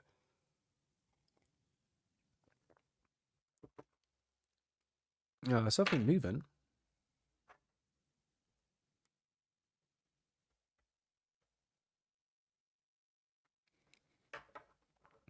A bit forward. Yeah, that's an interesting one. Oh yeah, the flat earthers. I'm gonna absolutely hate this. This is quite stunning, isn't it? It is mind-boggling up here. It is so much fun. So this is the footage right above. Is it Antarctica, guys, or the South Pole? I'm sorry, I didn't do research. It's for the first time they actually went over this area, and I'm like, for the first time, really? Are you sure about that? But nevertheless, still impressive footage. Check this out.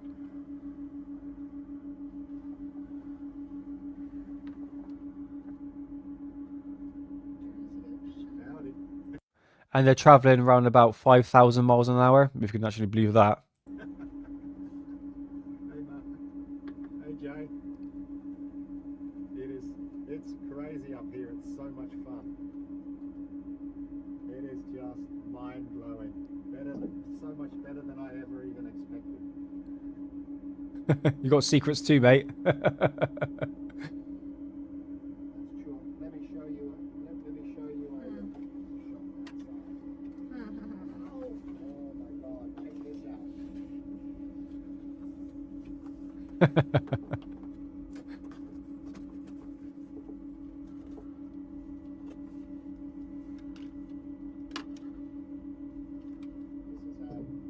It's beautiful footage, I have to admit.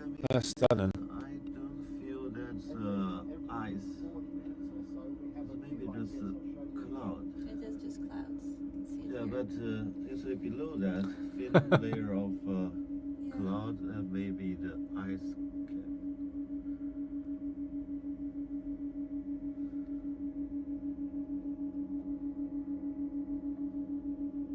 Need to get onto Anthony's app. Isn't that majestic, isn't it? That crazy.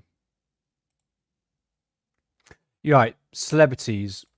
Dave on the Daily Conspiracy podcast does talk about celebrities, and I think a lot of them, you know, when they do that, and they always got like the black eye. I think there's something going on, like a meaning behind it. But I do believe some celebrities actually push like weird, spooky shit just to sort of get the people stirred up, like all the alternative people stirred up.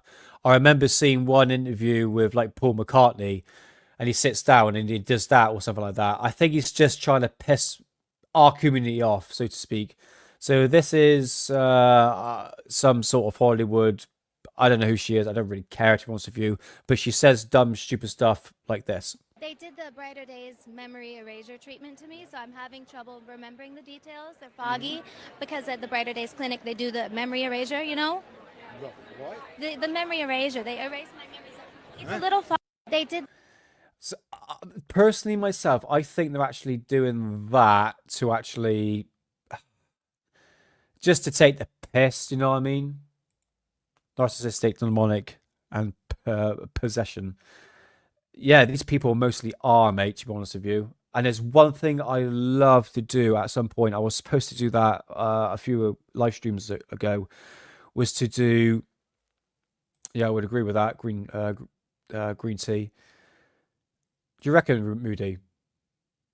I know some of the Hollywood's very dark. If you listen to the Daily Conspiracy podcast, they really go into the dark side of Hollywood.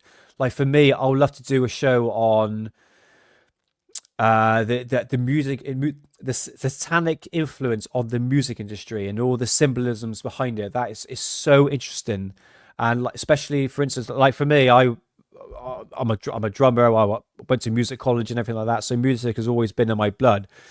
And to hear the stories like is it Ice Cube or Ice T? I can't remember the one, the rapper. He's got a wife called Coco, massive tits and a huge ass. I haven't added her on Facebook, but I've noticed that he did a interview with a podcast, and he mentioned about how rap really got its influence from, and it really was like a almost, what do we call it, an MK Ultra. It was done on purpose to put, I mean, if you look at like crack cocaine and where that came from, that was literally put into the black communities.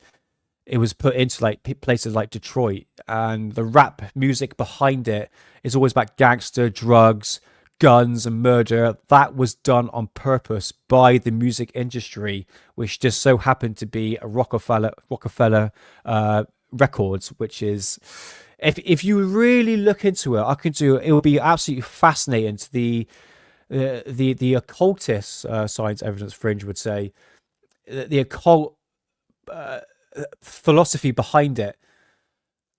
And I know Justin Bieber, I mean, I kind of feel sorry for the guy, because that guy he's unhinged, man. Like, I feel sorry for him, even though we all sort of shat on him back in the day. But if you look at the videos, if you go onto the Daily Conspiracy podcast, and if you've seen the video of Justin Bieber getting almost like touched up by these celebrities, like male and female, it's actually quite fucking disgusting. It's really bad. And if you don't watch it now, you go, oh, it's wrong. But the occult side to it and all the symbolisms and all that. But I have to admit, there are some people that are just playing the game. But this woman, if you just play that clip again, look how kind of unhinged she is. It's all about the eyes, isn't it? Look how dark her eyes is. They did the Brighter Days memory erasure treatment to me, so I'm having trouble remembering the details. They're foggy because at the Brighter Days clinic they do the memory erasure, you know? The memory erasure. They erase my memories. It's a little foggy. So why would she say that during that interview? The Memory Day clinic.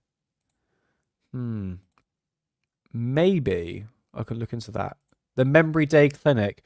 Yeah, Tom Hanks, mate. I tell you what, I looked into the glove, which is linked to that, and my God, yeah, good luck sleeping at night. Put it that way. When you think it's not as bad, you think it's bad, but it's actually worse than you think. It's actually worse. It's actually quite disgusting, really. And it's topics like that which Daily Conspiracy Podcast, Ollie Lee and Dave do talk about that. Okay, they do talk about that in detail, and it's quite haunting, really. It's quite haunting. She performed at Manchester Arena, and it's talking about her. Oh right, okay. Richard D. Hoare did. Oh no, he's getting in trouble with that sort of stuff. With that event that happened, which is another sketchy event. Oh, I can't go there. This is why I need a podcast, guys. It's like the topics I want to talk about, and this is the topics that got Alien Addict in trouble. You know what I mean? So, yeah, I might think about that. Probably a podcast. The tree they used to make magic wands, which came from the holly bush, hence Hollywood. Yeah, Jordan Maxwell talked about that. The whole symbolism behind it is immensely fascinating. Even with the graffiti and stuff like that, there is a meaning behind it. Yeah, I think I should probably do that for next episode. Yeah, because it has been on my cards. It's just, it requires a lot of research, and I think if I put the time in, I'll definitely do a show on that, man. Yeah, the holly bush. Which was the magic wand, which has come from hence Hollywood. Yeah, spot on green tea. Lady Gaga, Paulette. Yeah, she that is on my bookmarks there, Rotary. I think. Yeah, I think she was with this witch. I can't remember. I just loosely just bookmarked it, and she's into the crazy thicker things when it comes to what's been going on in the music industry. I don't trust any of them. And besides, music's shite. Music is absolutely shit. That's one thing I started to notice back in music college in like 2007, around about that time period. And I could clearly remember it was all about emo. I can remember the musicians who's come in like bloody emo hair and stuff like that. And you would have thought now, like, well, after like all the music genres we have, no one can make a decent genre anymore. It's music's shit, man. It's actually quite depressing. I've been finding like old music still on Spotify. Toy Matinee, that's a good band. That's a good bank. Moody. Hi, Nick. I think she's quoting a TV show she was on. The Memory Clinic was part of that, I think. Oh, okay. Again, as the theme of the show, Moody, is that the fact is the information that's been presented isn't exactly accurate. But that would make a lot of sense. You know, it seems a very strange thing just to say, but even the interview was like, "Hey, what did you say?" You know what I mean? Yeah, weird. But all these celebrities, they're all there to, you know, suck dick to get up to the next ladder, so to speak. You know, Ice Cube, that was it. Ice Cube, yeah. Go check out his missus, Coco. Massive tits and ass on that woman. It's unbelievable. It's like a planet all on its own. Public Enemy playing live in UK. What's his name? Johnny Rotten. Is that Public Enemy? Hang on. I don't want myself to look like right dick here. Public Enemy. Oh my god, no. Absolute twat waffle. No, I think in another band. As a musician, I should be ashamed of myself. No, no. Yeah, but the guy with a massive, he used to have like the massive clock on his, as a, like a chain or something like that. Yeah. Oh, they're actually playing in UK. Oh, okay. It's good to see all these like old, we call it old school now, this old school rap, which I quite like. It seems to be more, I know it just had a jam to it. It just had a feel. It had a bounce. It had feeling, even though they were taking samples from like old music. But if you listen to like rap now, it's just they put this like frequency, this tone, and it just sounds fucking awful. It sounds absolutely crap. Yes, that's another rabbit hole mood, rotary. That's absolutely links into trafficking, I do believe, isn't it? Clinton Foundation was a charity. What rotary says? She just did it in an awkward way. I don't know. There's a reason it's called Hollywood. Hollywood, yeah, weird. I should say. Yeah, I would. I don't know. I think now with the Epstein stuff and after COVID, you started to see the celebrities are literally watching the downfall of celebrities right now. They're becoming non-existent, non-important. You know, the ones that, you know, don't open their mouth. You know, you could say Tom Cruise is a bit, I know he's like Scientology and all that sort of stuff, but he doesn't talk about politics. Like, for instance, a typical example would be Snow White, Rachel Zegler. She had so much to play for the downfall of that movie because she just said stupid, dumb, retarded stuff that just you bashed the original movie, then you bashed the fans, and you just got such a narcissistic attitude, very stubborn, and that didn't transferred well to the public. And no wonder why flipping Disney is tanking, because they're pushing all this bloody woke politics and. You know what I mean? It's just like, even when it comes to celebrities, like I said, you know, literally watching a downfall because they say dumb, stupid stuff like I do.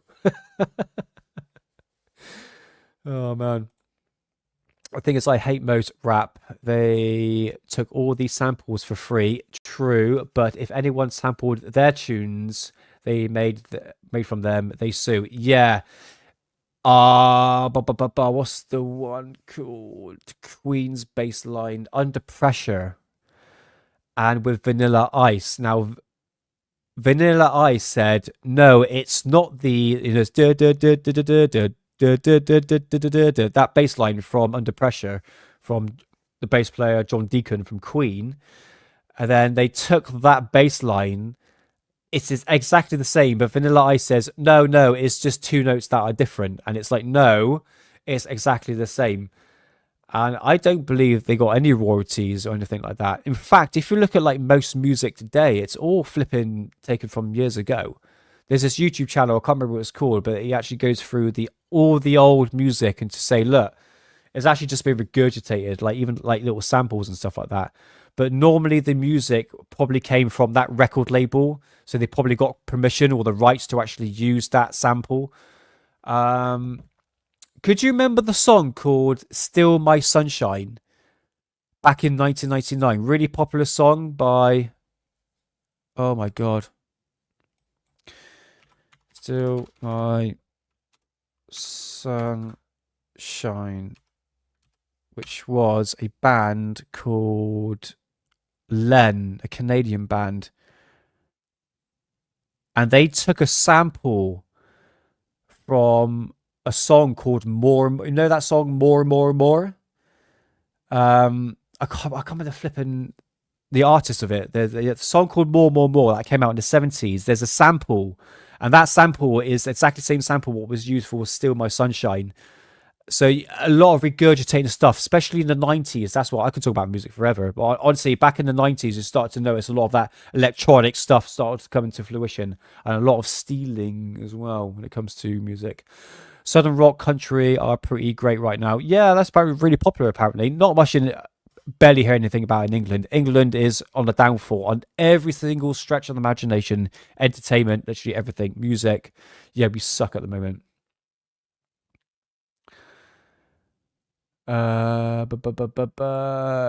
She shows everyone online she had a horrible character. A social media post.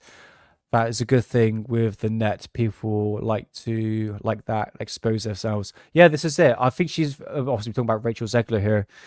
She was obviously very young, very naive. I know she did one film before that. I can't remember what it was called. But the way she came across does not help. I remember saw in that interview she did where she was saying about a co-star, the guy that played the prince. Well, he didn't really play the prince, but the way she just spoke about him, like, oh, he can be cut out of the movie. That's Hollywood, baby. It's like, dude, fucking don't say that to your co-star. Like, what the fuck's wrong with you? And like the other bullshit was, free Palestine. Well, but take your fuck off somewhere else. No one fucking cares. Like, literally, I can't stand that shit. So yeah, she had a horrible character, mate. Yeah, horrible personality all around. So I'm glad Snow White is bombed at the box office, and quite rightly so. I recommend Culture War. Amazing music. Oh, I'm gonna check this out. I don't know. Because any new music is much appreciated. Cool, man. I'll go check that out, man. Because it's difficult. I'm not saying that all music is shit today. I'm just saying that the mainstream music of what we're seeing is shit. We'll bring up to it in a minute. That's what I'm saying. I just find that the mainstream music, especially in England, that's been put out, is just, there's a certain sound to it, and it's the same shit. 4/4 beat, shit lyrics, auto-tuned to fucking death. James Brown Drummer was so. James Brown Drummer had so many of his drum beats stolen. Even who's the other drummer? The Rosanna Shuffle was actually taken, which is one that used Jeff Bacall, who's the drummer for Toto, which is one of my favorite bands. That was taken from another artist, another drummer as well. So everything gets regurgitated. You could say with AI as well, because what AI is doing is taking other. I mean, for instance, if you want to ask for music, is basically taking other music and creating new music, and that's basically what artists have been doing forever, isn't it? It's just a computer doing it now. But yeah, James Brown Drummer, he had some wicked stories about James Brown being a complete dick. Have you seen the interview with him when he's high on TV? Hold on, I gotta think I'll show this. This is hilarious. What's his name? James Brown high interview. Is it gonna come up? Yes. Oh, it's 4 minutes long. Go on then. Let's have a laugh. We can have a bit of a laugh.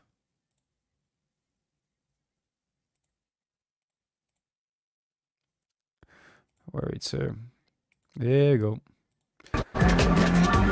They call him the godfather of soul, Mr. Dynamite, and the hardest working man in showbiz. But very soon, he may be known as the Defendant. Grammy-winning soul singer James Brown is about to embark on a South American tour, but it's this tour that prompted his latest brush Check with this the out. law.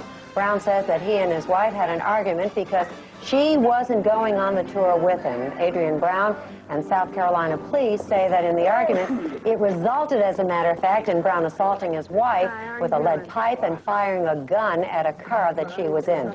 These are charges that Brown denies. He was released yesterday on $15,000 bond. He joins us from Atlanta to discuss the charges, and we welcome you, James Brown. How did all of this trouble begin? Living in America.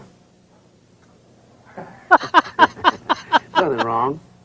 Nothing wrong at all. You're not in any difficulty, but you're out on bond. No, I'm not. Have all the charges been dropped? Yeah, I'm out on love. Well, are you out on love or out of love? Which is it? Out on love. Alone from night to night, you find me. Now, James, this isn't the first time you and your wife have had a problem. Are the two of you going to be able to work this out? Let's talk about some music. You want to talk about music, and you don't want to talk about what happened? No, it's all over. Well, let's talk about your tour. When are you leaving? We're leaving tomorrow. And where are you going? Rio de Janeiro and Sao Paulo, Brazil. Now, your fans will have read all about this, James. Aren't you concerned about that? No, Dankeschön. I'm concerned because there's nothing wrong. And what are you going to say to your fans when they ask you some questions about it? I'm going to say I feel good. Papa's got a brand new bag. It's a man's world. Well, that's the second time we've heard that in 2 5 days. That's minutes, very good. Now, don't leave us, James. You stay right there. I'm We not have gonna leave. more I that wanna we do have to something. talk about. Well, tell us a little bit about what you're going to be Hello, doing Ted. on this tour. What'd you say? What are you going to be doing on this tour? I'm going to be Where doing you- Papa's got a brand new bag, living in America. Sex machine, get up off of that thing. I feel good. Jam. Now, I understand that you have real. already... James, I have to ask you one serious question here. I understand you already have started divorce proceedings. Does that mean that you're now eligible? Yes, I'm eligible. I'm single. I want to mingle. You want to mingle? Yeah. Now, the women love you when you get out there. Why do you think that is? What'd you say? The women love you when you get out there. Why is that, ladies? Well, I'm asking you. Huh? Because Why I do you look think good. that is? You I look smell good. good. I Yes. feel good. And you sing good. And make love good. Oh. Well, there we are. We don't have to ask anybody else. We got that from the source. There you are. Now, you're involved in publishing a gospel magazine. Tell us a little bit about that. The Second Coming. It's out of Augusta, Georgia. It's Anchor. Joseph P. Young is the editor, and James Brown is one of the advisors. Yeah, and we're right. doing a fantastic job. The Second Coming. It features, on this week, I think we have the Pope and I believe the Williams brothers. And next week we'll have Reverend Al Sharpton, I think, on the cover. And we'll be doing a lot of good things, and hopefully we'll get Brother Ted Turner on the cover. Chill out, man. Ted, where you at? James, we want to thank you for being with us today Wait and a giving minute, us I an just got opportunity. here. Oh, is there something more you want to say that we haven't I want covered? to say a lot of things. Okay, I go love ahead. You. I love America. I love everybody. Well, I feel good. It sounds to me as though you're not troubled by any of this at all. This is a man's world. Thanks for reminding us of that. Every once in a while, we forget. Get up but off we've of that remembered again. James, good luck on your tour. Thanks for being with us. I guess we're going to hear lots more. Hasta luego. Okay, hasta luego. There you are. There you are. Right, don't do drugs, kids. That's your James Brown. Oh man, every time I see that, it's absolutely hilarious. That is James Brown, probably on one of his best days. Oh, absolutely brilliant. James Brown took cops on a high-speed chase while smoking crack. I won't be bloody surprised, mate. Oh, mate. Hey, you gotta have a good laugh, man. James Brown. Quite a talent, but man, that's it's like clearly can't make it obvious, you know what I mean? Let's bring up Twitter again. Let's do it. Right. Let's have a little look. What else we can do? Okay. What time is it? How long have we got left? Ooh, 2.5 hours. Right, I tell you what, let's just finish off with a few things. Yeah, electroculture. Hold on, Mrs. messaged me. Please keep it down. She's trying to sleep. I do apologize. We have electroculture, which I'll talk about next episode. I tell you what, we're going to leave that for next week. All right. And I tell you what I'm going to do.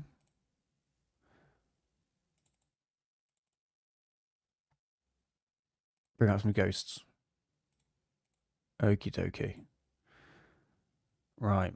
As we're going to finish off the live stream for today, we're going to show some UFO ghost photographs for this week. Okay. So the owner of this picture writes, "This photo was taken in the attic at my workplace, a restaurant which used to be a house and a theater.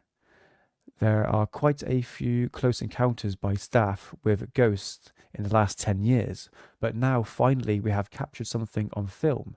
We believe this to be a shadow ghost that is haunting the restaurant where I work." Oh, hold on. And here it is here. Check this out. Look at that. So this was obviously taken on a phone. And like I mentioned with ghost photographs, is that I always look at the background. Is the background blurry? Is it going to affect any objects that are not necessarily in the background, but more or less in the middle or in focus in the middle of the actual photograph itself? But you can see here there's definitely a figure. I wouldn't say that's a shadow, because the shadow you will see, they will be going underneath right here. So that is, I would say, definitely a shadow figure, 100%. Right, let's move on to this one here. Nearly 9,000 people are believed to have died at the Grand Hotel when it was a United Hospital, a place filled with sickness, pain, and death. I'm going to skip that bit. These photos were taken on one of the most active floors. Look closely, you might see what appears to be a floating white gown drifting down a hallway. Right, check this out.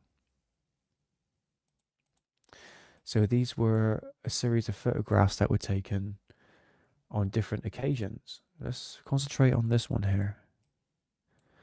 Don't want to zoom in too much because we'll lose focus. Now, if that was a long exposure, I would say you'd be able to see, especially with a person in that gown, you would definitely make out a figure. That's pretty good. And if you have a little look here, you can see on the right hand side here, the white sort of ectoplasm, white haze that are very, very common with the photographs I've been showing. So yeah, it's pretty good, isn't it? So yeah, let's move on to the next one. This I just saw. The orb is right over the guy's head. Look. Picture perfect. That was at a wedding, someone's wedding. So let's move on to this one. Most probably fake. Okay. What was intended to be a simple photograph of a child at play turned into something entirely unexpected. The parents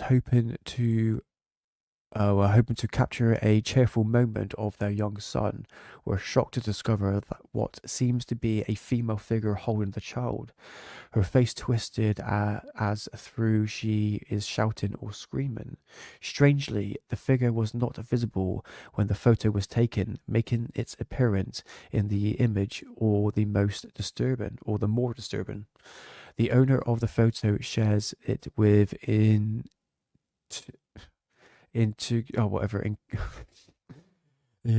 encouraging viewers to oh my god, I shouldn't have 420 so hard. Yes, just look at this photograph. Check this out.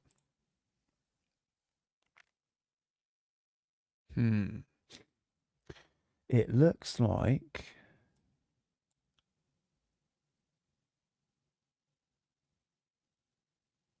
it's a tricky one, isn't it? Because you can see the hand going over, but the face is, I wouldn't say that's pareidolia, because that looks like a flipping face, doesn't it? It didn't say when the picture was actually taken. I would say this is probably taken by film.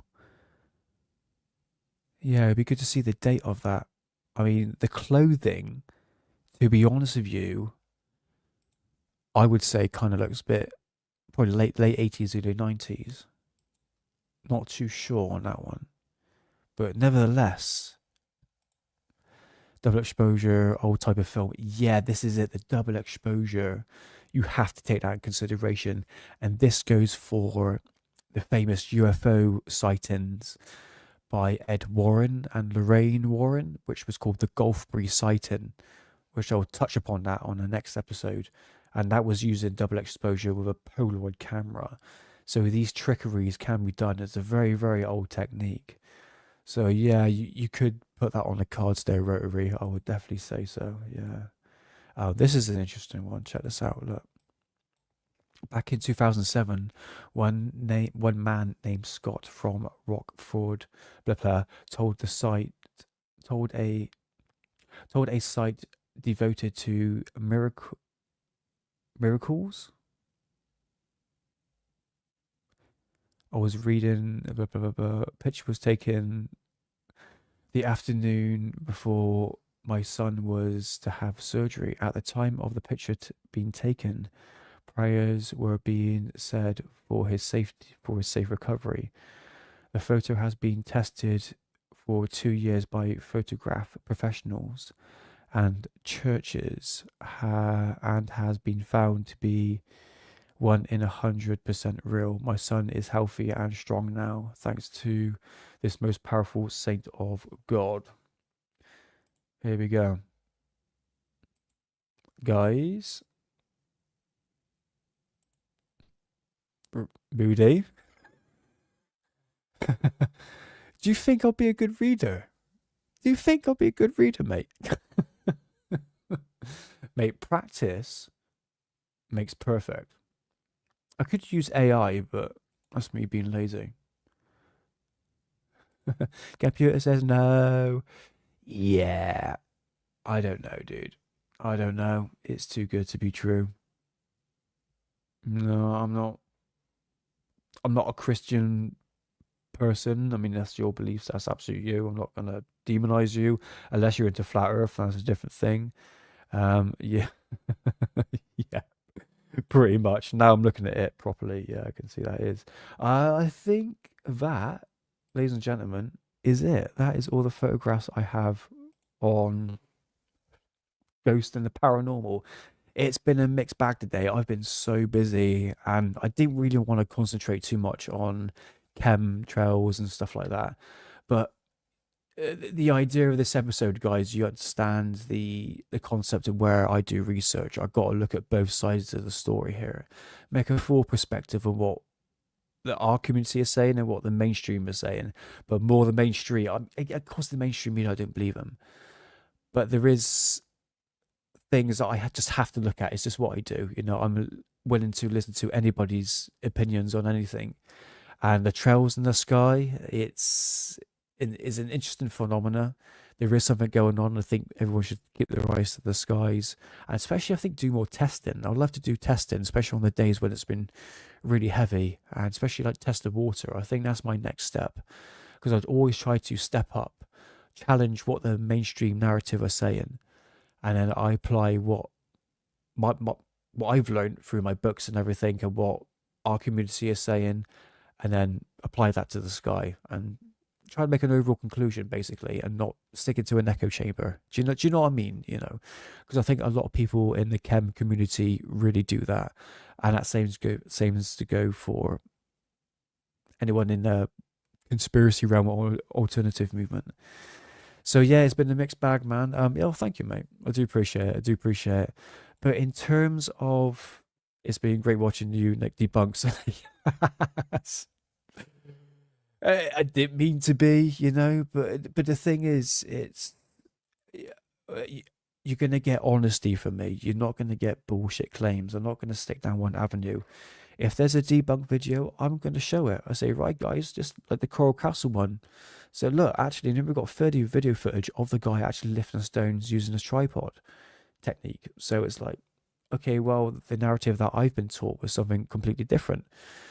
So just always remember that and never get offended if someone's got different opinions, you know?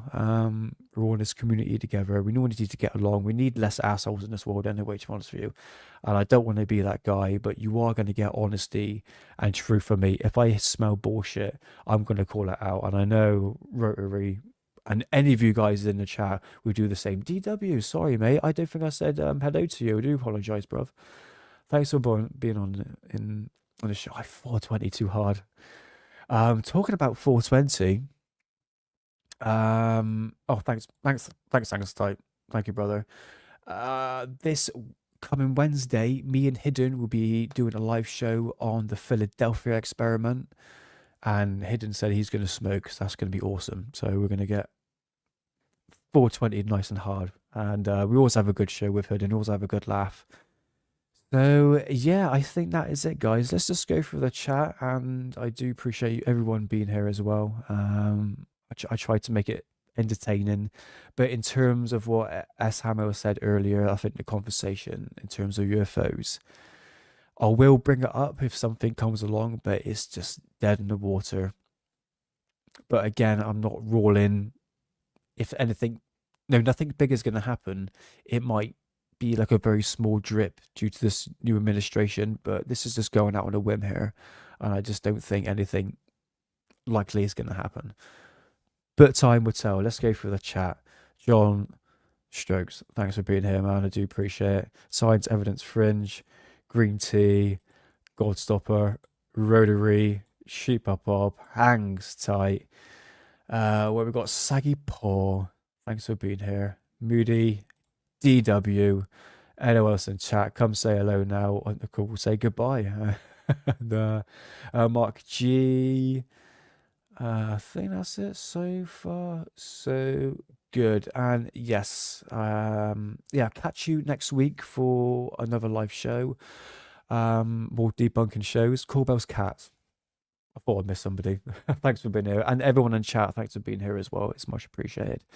So yeah, I'll be back next week with another live show. Not too sure what I'm going to be doing. I'm going to try and get Hidden on. He's quite busy with Fridays. I know he spends it with his daughter, and that's totally fine, man. You know, if he can spare an hour, which I'm pretty sure he can, which probably end up turns into like 3 hours, I'll see what I can do, guys. We'll see what I can do. And yeah, check out on Wednesday on Hidden Underbelly's channel as we could be going live once again. So yes, let me just check the chat once again. I think that is everything. Right, okay, so if you like what you see, please like and subscribe, and please spread the word, be much appreciated. So until next time, always remember, they're watching you, watching us, watching them. I'll see you next week.